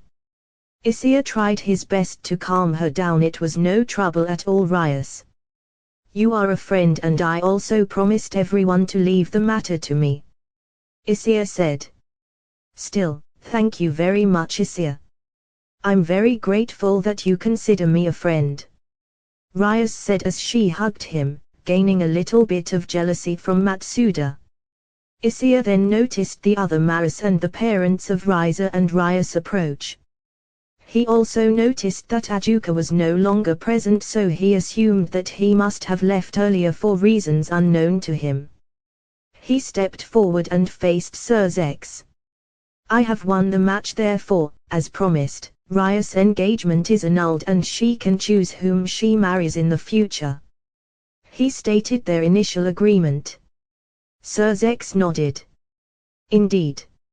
As promised, Rias is now a free woman and is free to decide whom she will marry in the future. You have my word as the Ma'al Yusufa, he stated all too eagerly. Rias was on the verge of tears considering that she had assumed her life was over, but now she was finally free. Good. In that case, we will be leaving now, said Issei as he turned around. However, the FNEX matriarch shakily stepped forward. Excuse me. Issei turned back around to face her. Yes, he asked politely. Is my son all right? She paused momentarily as she asked him her question, fearful of the answer. Luckily, to her relief, she saw him nod. I'm assuming you are talking about Rise of FNEX. Yes, I've spared his life. He was probably teleported to the medical facilities, or he simply teleported himself out. Lady FNEX breathed a huge sigh of relief. Thank you very much for sparing my son. I truly appreciate it. She thanked him. I didn't do it for him. But if you wish to thank me, then I would ask you to erase those drawings in your corridor about my race. I refuse to allow my race to be made a mockery out of, especially by such lies. Issei said with a hint of anger in his voice. Even though he never lets his pride get in the way, he does have a lot of pride in his race, and he refuses for anyone to slander them in any way. Lord FNEX was not pleased when he heard that. How dare you, ACC? It will be done. Before the Lord FNEX could say anything, he was interrupted by his wife, who glared at him, and that was enough to silence him. Issei couldn't help but laugh in his mind, as it appeared that it was the matriarch who held the pants in the relationship. However, his mind then went to his mates, and he couldn't help but wonder if this is what awaited him in the future. Scary thought. For now, these thoughts should be left aside for another time. If you wish to thank someone, then you should direct to Akeno, because it was her who convinced me to spare your son. Otherwise, I would have eliminated him without hesitation for insulting my mate. Issei pointed at Akeno, and Lady FNEX turned her attention towards her. No thanks are needed. I mean no offense to Lady FNEX, same, but I did it for Issei rather than to save your son, admitted Akeno. She only did it because she didn't want to see Issei reduce himself to Rise's level, and because she knew he was a lot better than that. It does not matter whether you intended it or not, you intended it. It was due to your actions that my son has been spared. So, for that, allow me to offer you my sincerest gratitude. She thanked her with a bow. You're welcome, responded Akeno. With that done, the lady and Lord FNEX teleported back to their estate. Taking out the invitation Sir Zex had given him, Issei flipped it over and sent some of his magic into it. The paper glowed, and from it a griffin. Issei had never seen one up close. He had only heard about it through Tanin and his parents. It's pretty cool. Issei assumed that Sir Zex had given him the griffin as a means of transportation, although he didn't need it. However, he had an idea, and he might as well make use of it. Oi Matsuda, he called for his friend, who responded. Yeah, what's up, Issei? Why don't you take Rias back on the griffin? We may as well use it since Sir Zex provided us with it, and I'm a dragon, so I don't exactly need it. Issei suggested, which earned him a very exciting nod by Matsuda. Yes, I would love to. He quickly made his way towards the griffin and climbed on it. He then extended his hand towards Rias, who took it as he helped her climb aboard, and she seated herself in front of him. I guess I'll see you guys back at the club room, Matsuda said as he waved them goodbye. The others waved as well before the griffin flew up in the sky with the both of them. In the air, Matsuda is feeling amazing because he can hold the woman he loves by his side.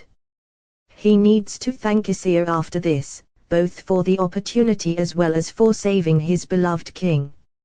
Unfortunately, Having that thought turned his mood upside down as he recalled that he was unable to do anything against rise of necks. He was unable to protect his Bachao despite all the training he did, and it ate him inside. He vowed to himself that he would never let this happen again.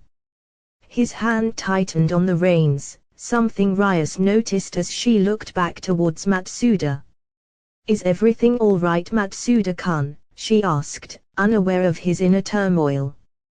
Usually, due to their proximity, he would either become a blushing mess or have a perverted grin as he stared at her assets, then have a massive nosebleed. She didn't mind it. It was a part of her pawn and she accepted him as he was. Besides, it's not like he is the first guy to do so. Practically all the boys in their school, except for Issei, would lust after her and Akeno, and as shown with Riza, so did many high-class devils. However, unlike Matsuda, she did not care for the rest of them. Matsuda was her beloved pawn and she cared greatly for him. More than he would know. Matsuda looked towards her with a guilty expression. "I'm sorry I was unable to protect you against that bastard Riza, Bachao. I failed you as your pawn," he said, feeling dejected. Seeing this, Rias stroked his cheek. "You didn't fail me, Matsuda-kun, and neither did the others. You all fought as hard as you could and I couldn't be prouder of all of you," she responded with a smile. She knew they gave their all for her sake during the match, so there was no way she was going to blame them for her defeat, especially not Matsuda, who never gave up when facing Riza. Matsuda gently grabbed her hand. "Still, it was my job as a pawn to protect my king, whatever the cost, and I was not able to do that despite all the training we had gone through to prepare. If it wasn't for Issei, Mao would have forbidden what that bastard would have done to you. I was powerless to stop Riza. I never want to go through something like that again, and I never want to see you cry. That is why I vow to you now, Bachao." He looked straight into her eyes, not noticing the small blush on her cheeks. "I will become a lot stronger. I will master the boosted gear and become the ultimate pawn so that next time, I will be able to protect you and everyone else I can about. I will make sure you never feel as helpless as that ever again and will never have to cry again. This I vow to you, Bachao," he stated with a serious expression. Rias had never seen him so serious. The fact that he hadn't noticed her blushed face only cements it. She could tell that he seriously cared about her, and it deeply moved her that he wanted to become stronger for her sake. But then, again, she should have expected this. Matsuda was someone who cared more about his friends than himself. That is why her next action came pretty easily. She placed her hands around his neck and kissed him.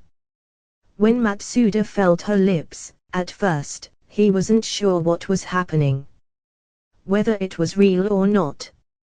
However, his brain did stop functioning for a moment. When Rias separated from him and saw his expression, she couldn't help but let out a small chuckle. "Yufufu. Are you that surprised by a kiss, Matsuda-kun?" "It was my first kiss after all," said Rias. "Be Bachao's first kiss," said a surprised Matsuda.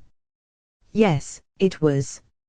If I'm not mistaken, the first kiss is something very special for girls in Japan." I believe so. But Bachao, are you all right with giving your very valuable first kiss to me?"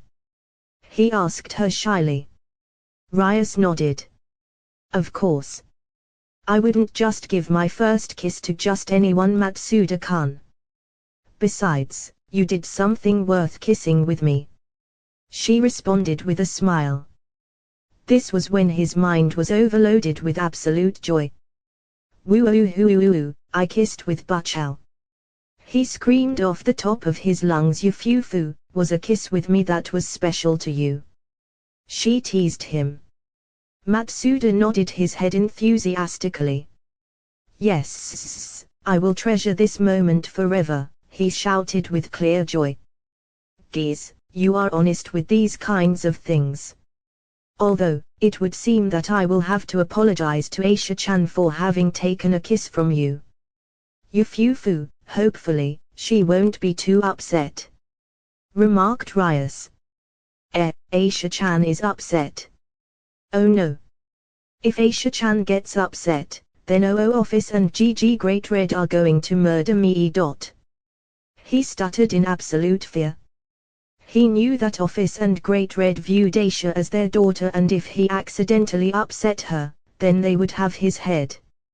His soul could be seen flying out of his body at the moment. Ha ha ha, I won't be able to help that, partner.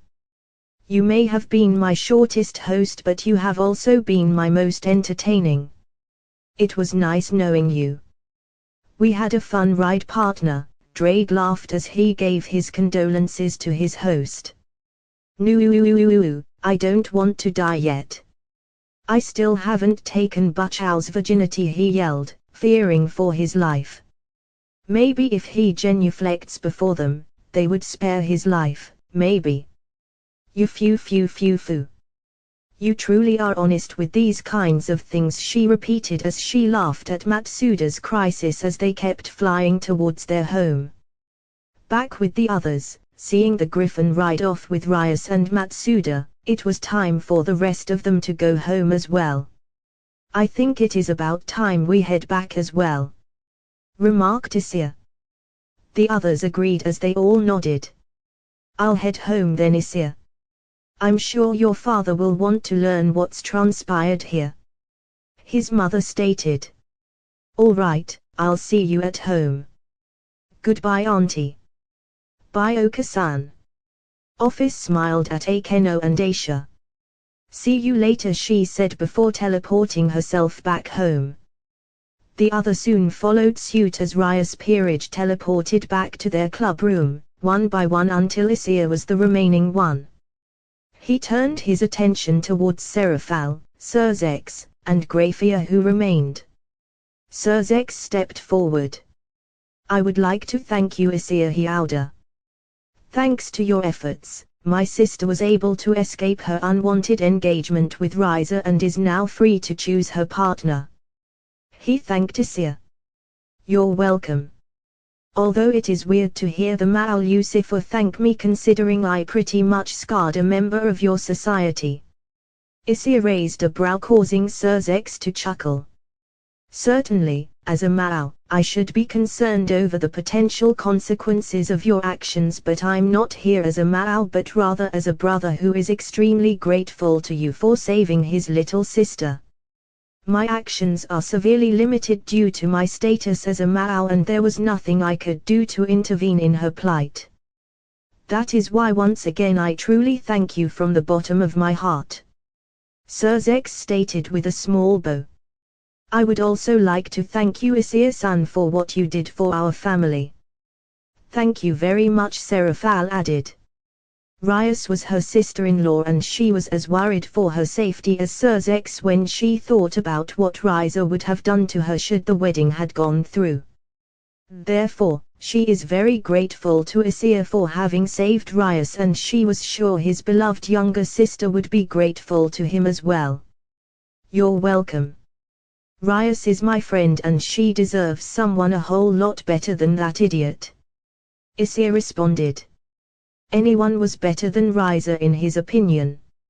I'm very happy to hear that.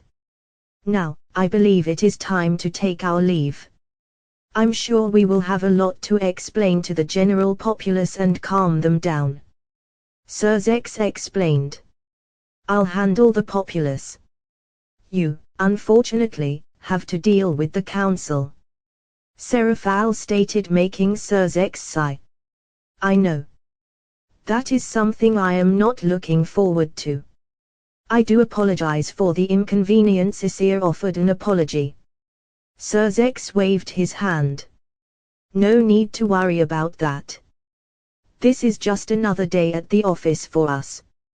In any case, we will take our leave, Surzex said before he and Seraphal walked away, leaving behind Grafia, who had yet to say anything. She stepped forward and bowed her head. Thank you very much for saving Rias. Oh, how same. We owe you a debt that cannot be repaid. Issei chuckled. Didn't I already tell you to skip the formalities with me and just call me Issei? Great-red smiled. Indeed, my apologies, Issei. However, allow me to offer you my sincerest thanks for saving Rias Summer. If it wasn't for you, then she would have become a mere trophy to rise of necks. It was my pleasure, Great-red. As I told your king, she is a friend and I promised everyone that I would save her. I never go back on a promise. Besides, there is no way I would have been able to do this without your and Sir Zek's invitation, so most of the credit belongs to you two. Issei explained.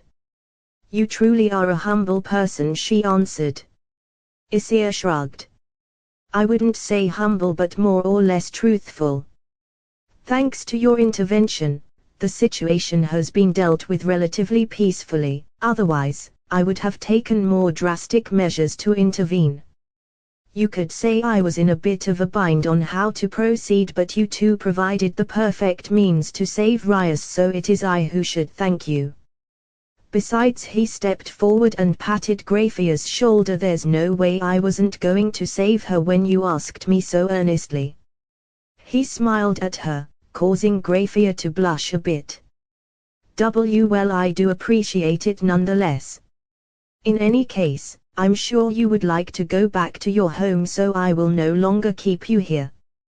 Once again, allow me to thank you for saving Rias Summer. She bowed gracefully. And once again, it was my pleasure, Great-red. I hope to see you again.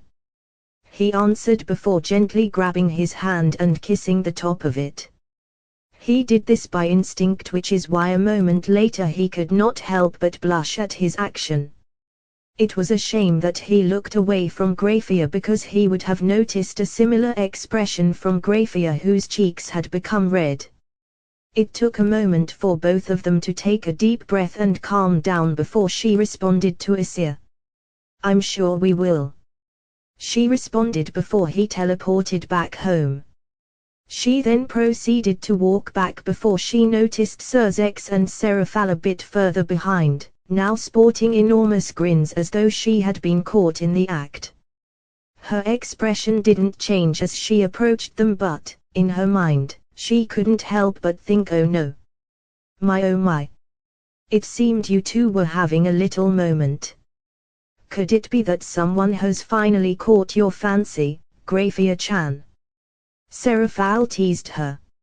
It has been a long while since I have seen you blush like that, Sir Zex added. I was simply thanking him for having saved Oh Summer. Great-red answered in her usual tone, hoping to divert the conversation, but looking at the two of them, she could see that it was not going to work. Come now, you don't need to hide your feelings, especially from us. If he interests you, then you should try and pursue him.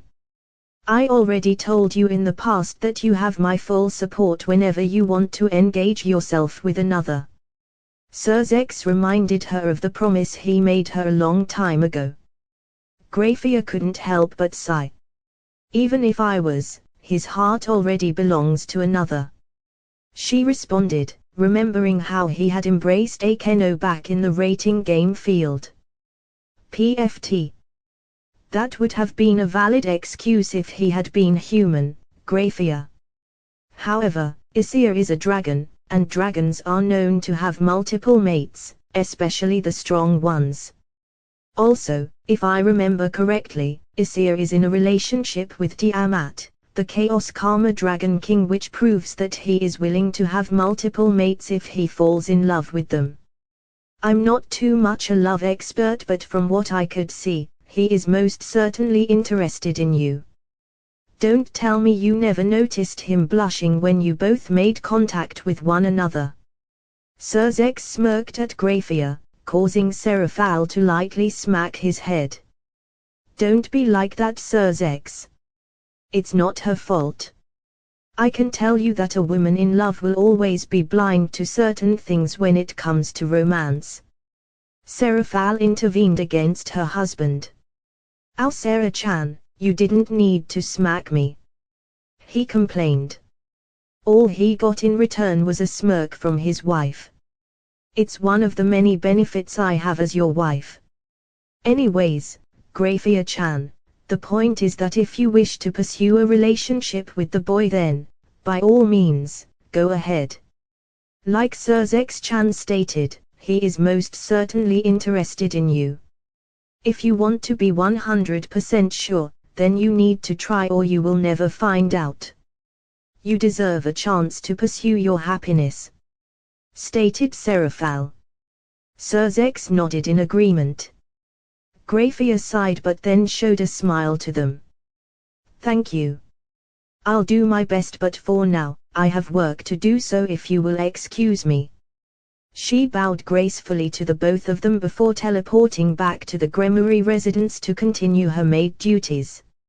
Surzex chuckled. "She never changes, does she? It's part of her charm, my dear husband. Now, I believe it is time for me to go as well. I will have to make an announcement to the people and calm them down. I'm sure they are in a small state of panic after witnessing such a crazy fight, and I cannot blame them. Hopefully, I will be able to erase their worries once I explain to them that Issei is an ally rather than an enemy." Seraphal hoped she would be able to calm down the public. "I'm sure you'll be able to convince them easily," Surzex reassured her. Everyone knew Seraphal had a bright and cheery personality, which is why she was the best person suited to calm down the public.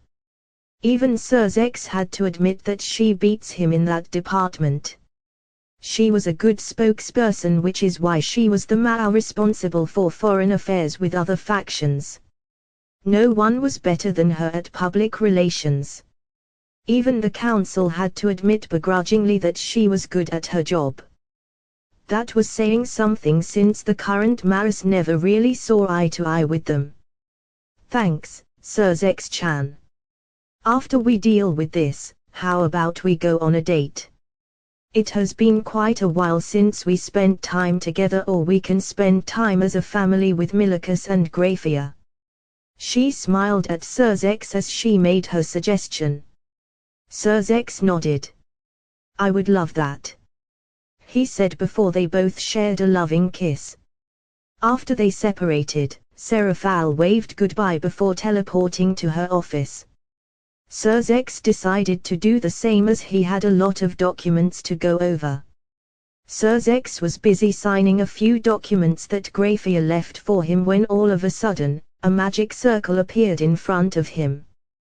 He looked up and recognized whose it belonged to. A moment later, Ajuka Beelzebub appeared from the magic circle just as he predicted. It still surprised him a bit, considering that Ajuka would usually knock on his door first before coming in. He doesn't mind it, considering they are best friends. However, for him to have immediately teleported to his office without warning means that whatever he wants to talk to him about must be important. Surzex lowered his pen and lifted himself from his seat and went to welcome his friend. "Hello, Ajuka. Is everything all right?" he asked Ajuka, who nodded his head. "Everything is all right, Surzex. I simply wanted to inform you of a particular matter that requires your attention. I'm assuming, since you are in your office, that everyone has already left?" Ajuka asked. Surzex understood that the people he mentioned were referring to Issei and the others. "Yes, they have. Did you perhaps wish to talk with them about something? I would have asked them to wait a while had I known you wanted to ask them something," Surzex inquired. He would have asked them to wait if he had known Ajuka wanted to talk to them. However, Ajuka shook his head negatively. "None of the sort. I simply asked because the matter I wish to discuss involves the young dragon," Ajuka replied. This made Surzex raise a brow, very curious as to what Ajuka wanted to tell him. Please explain, Sir Zex asked him to elaborate. When Issei Hyuga unleashed his power against Rise of Nex, I noticed that his energy seemed oddly familiar, as though we had already encountered it someplace before. Ajuka started. That's when Sir Zex remembered that Ajuka had excused himself in the middle of the game and left for his laboratory. Ah, true, you did mention that before. Sir Zex interrupted but then motioned for Ajuka to continue. As I mentioned to you, I had a theory on where we've encountered his power, which is why I immediately headed to my lab. After making a few analyses and comparing his energy signature, it would turn out that my theory turned out to be correct. Do you remember the incident in Kyo almost a decade ago? He asked his friend, who nodded. There was no way he could forget that. Almost 10 years ago, he and his fellow Mao had sensed a colossal amount of power that originated in Kyo, and when they teleported to the scene, they arrived only to find the surrounding environment obliterated. Not to mention that the incident also caught the attention of not only the fallen angels and angels but also the Shinto, Norse, and Greek pantheon. They had all agreed to come together and investigate the source. Indeed, I remember. If I recall, we all determined the perpetrator to be a dragon, and the investigation is still ongoing. His eyes suddenly went wide when he understood what Ajuka was pointing towards. Seeing that his friend had caught on, Ajuka continued, I believe you've already guessed what I was alluding to. Indeed, after carefully comparing both signatures, I discovered it to be a match to Issei Hyuga. Even now, I still find it hard to believe. The incident took place almost a decade ago, and if the young boy wasn't lying about his age, he would have been barely a decade old. For him to possess such power at such a young age would make him truly monstrous even for a dragon. I also can't help but wonder what caused him to decimate the place. He didn't seem like the type to explode. Wondered Ajuka as his brain began to think of different possibilities. However, Sir Zex believed he already knew the answer to the question.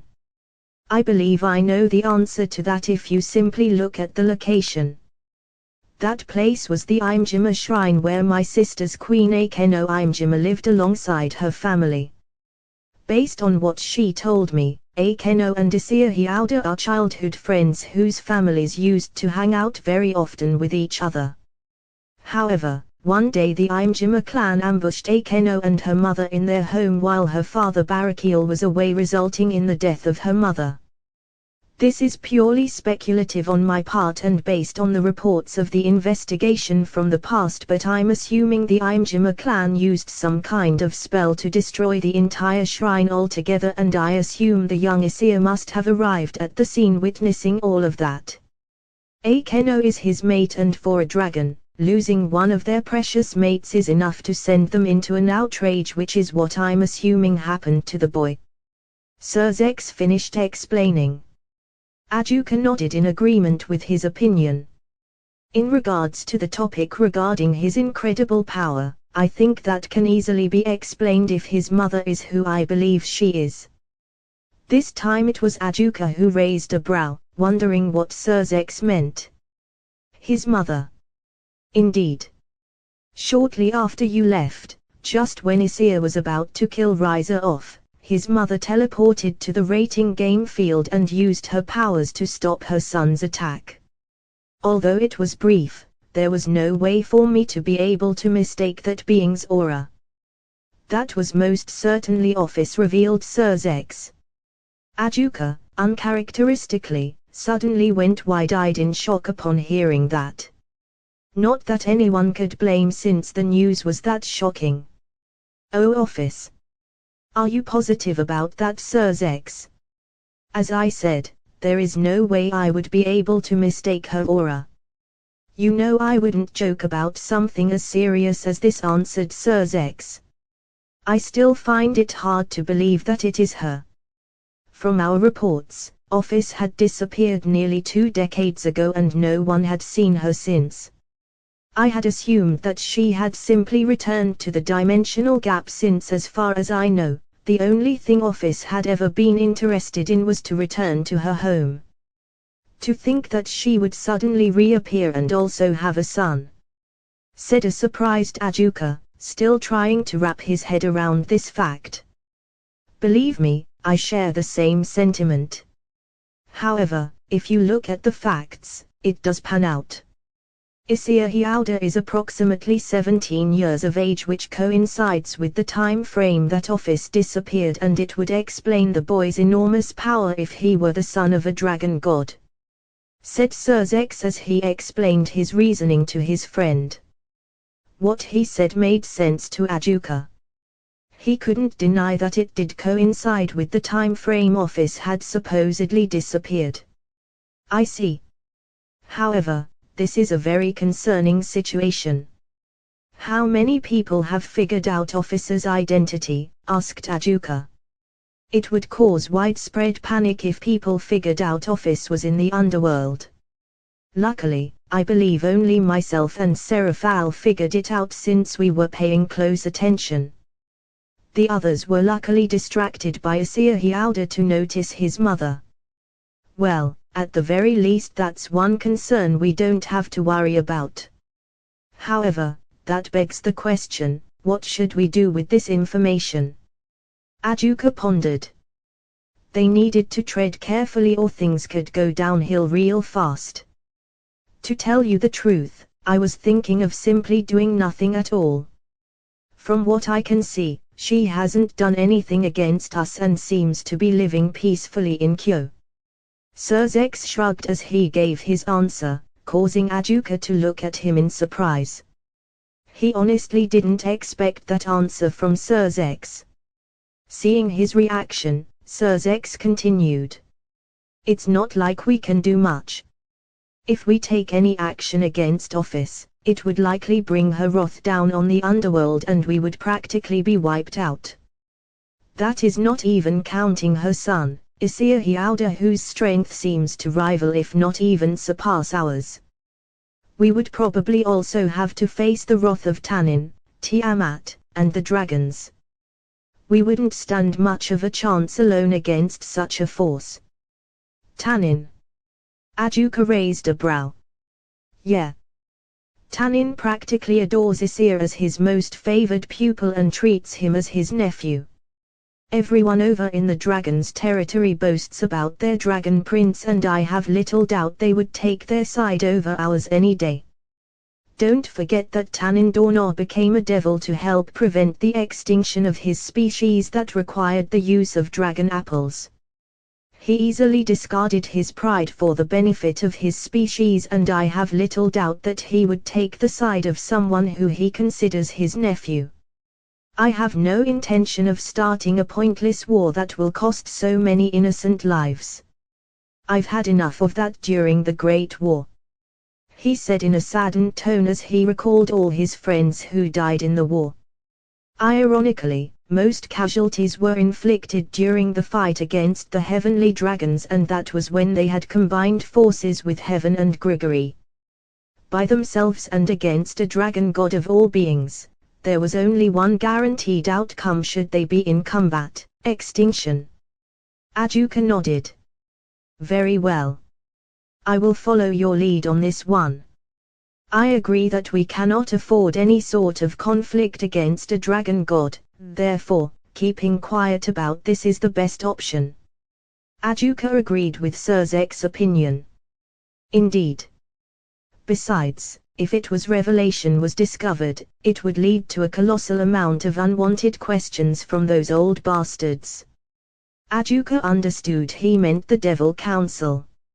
It wasn't a secret that the four Maris and the Devil Council did not get along very well, and he was sure that the council would raise several complaints about what transpired today. "What do you mean?" he asked. "Think about it. If they knew that Issei's mother was none other than the Ouroboros dragon, then it would raise the question of where she hid all this time.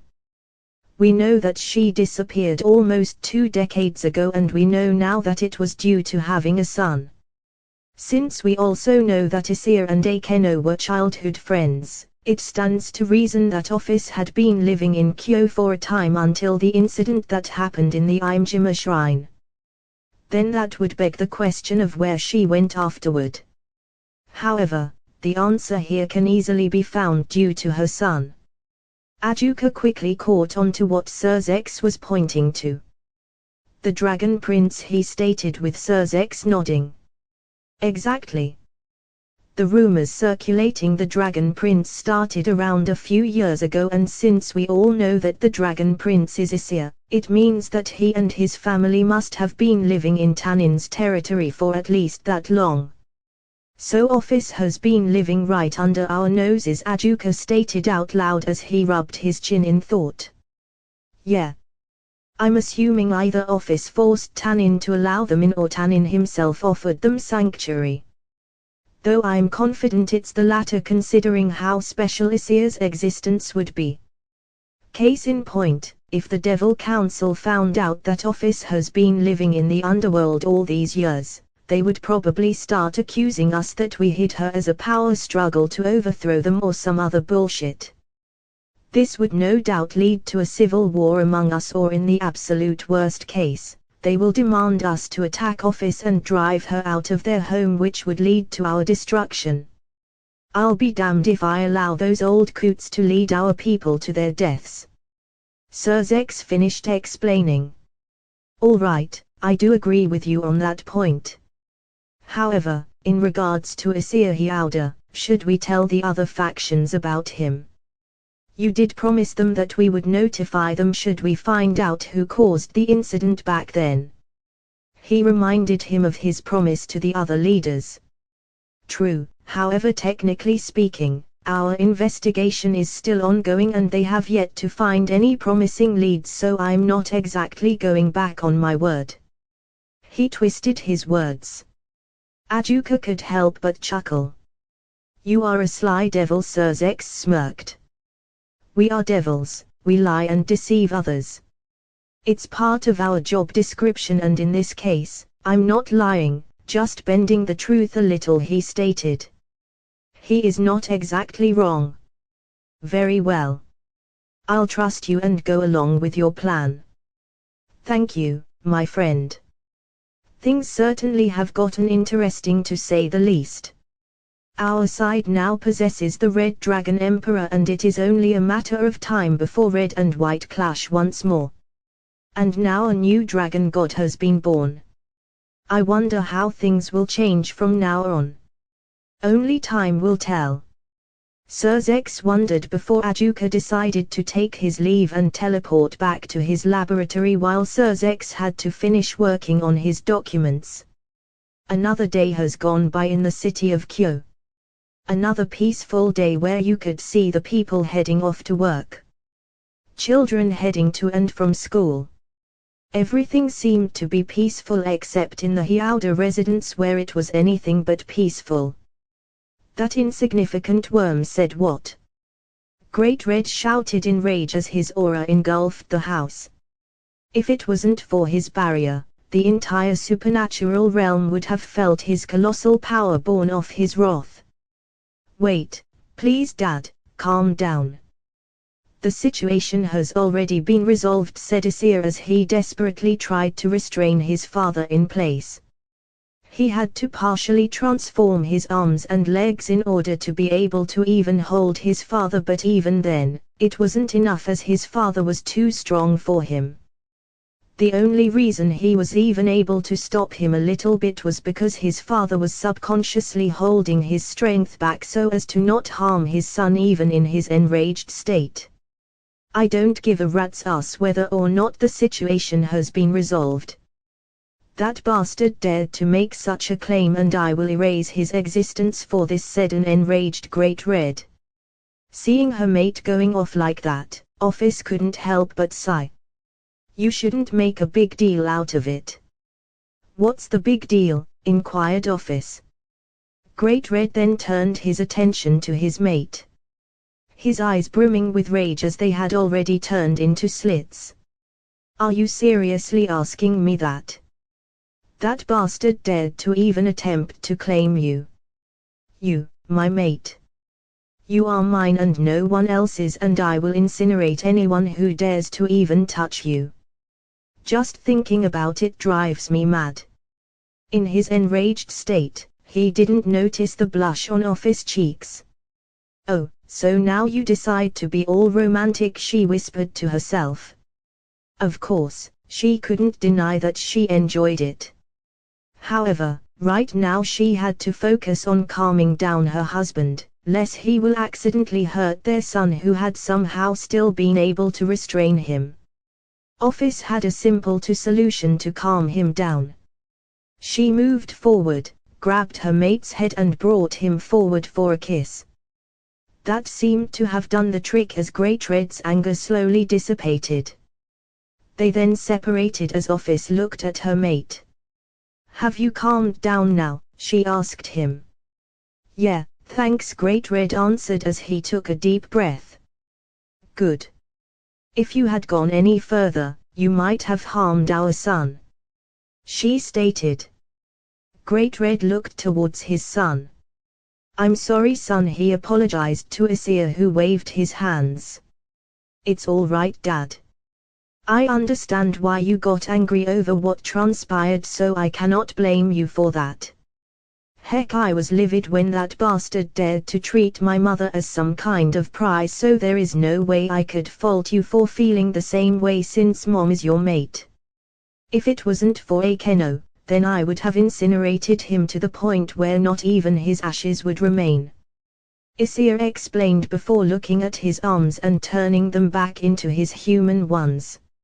"Still, the fact that I wasn't even able to hold you down shows that I still have a long way to go before I can surpass you," Issei sighed after he stated that.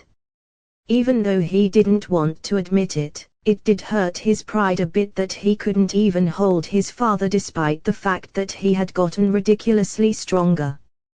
Great-red smiled and patted his son's head. "You shouldn't worry about that, Issei. As I already told you, your mother and I came into being with the overwhelming strength we possess. Although it sounds amazing, it also means that we have already reached the pinnacle of our strength and cannot get stronger than we already are. Granted, they are far stronger than anything living in the world, but Great-red didn't feel the need to add that. However, you are still young and growing stronger and stronger every day. You have infinite potential within you, and I'll say this as many times as I need, but I have the utmost confidence that in time, you will become far stronger and surpass both of us." Great-red pointed towards himself and Ophis as he confidently showed his belief in his son. Ophis also nodded repeatedly to show that she agreed with her mate. Issei couldn't help but blush a bit. Thanks, Dad," he said with a smile. Great-red returned it with a smirk of his own. "In any case, since it seems you have already resolved the situation, I will spare the bird's miserable life. However, that does mean that I will allow him to get away scot-free, so I will dish out his punishment in a different way," Great-red stated before snapping his fingers. Issei wondered what he did as he noticed that nothing happened other than the snap of his father's fingers. "No need to worry, son. The idiot's life isn't in any danger. Let's just say I gave him a little present that will last the entire week," he grinned maliciously. Issei didn't even want to imagine what his father did, but since he promised that he didn't kill the fried chicken, then he didn't care. Whatever happens to Riser is the underworld's problem. For an entire week, Riser Fnex was not able to get any decent sleep as his nightmare consisted of being chased around by a 100-meter-tall dragon, which always ended in his death before he suddenly woke up in a heap of sweat. His family kept hearing him mumble, "Please stop it," or "Dragons are scary," for the duration of the week. Of course, all of this was unknown to Issei, who simply decided to go to sleep since he had school the next day. "Good night, Mom." "Good night, Dad." He wished his parents a good night, which they reciprocated. The next day, Issei woke up and headed to the kitchen to eat his breakfast. All of a sudden, the doorbell rang. Ophis went and opened the door, resulting in her adorning a smile when she saw Akeno. "Hello Auntie, how are you doing this morning?" Akeno greeted Ophis. "I'm fine. Thank you very much for asking. Please come in. We are about to have breakfast and would love if you would join us," Ophis offered. "In that case, I'd be glad to join you," she answered with a smile as Ophis made way to allow her entry. They both then made their way to the kitchen where Great-red and Issei were waiting. Upon seeing his mate, Issei stood and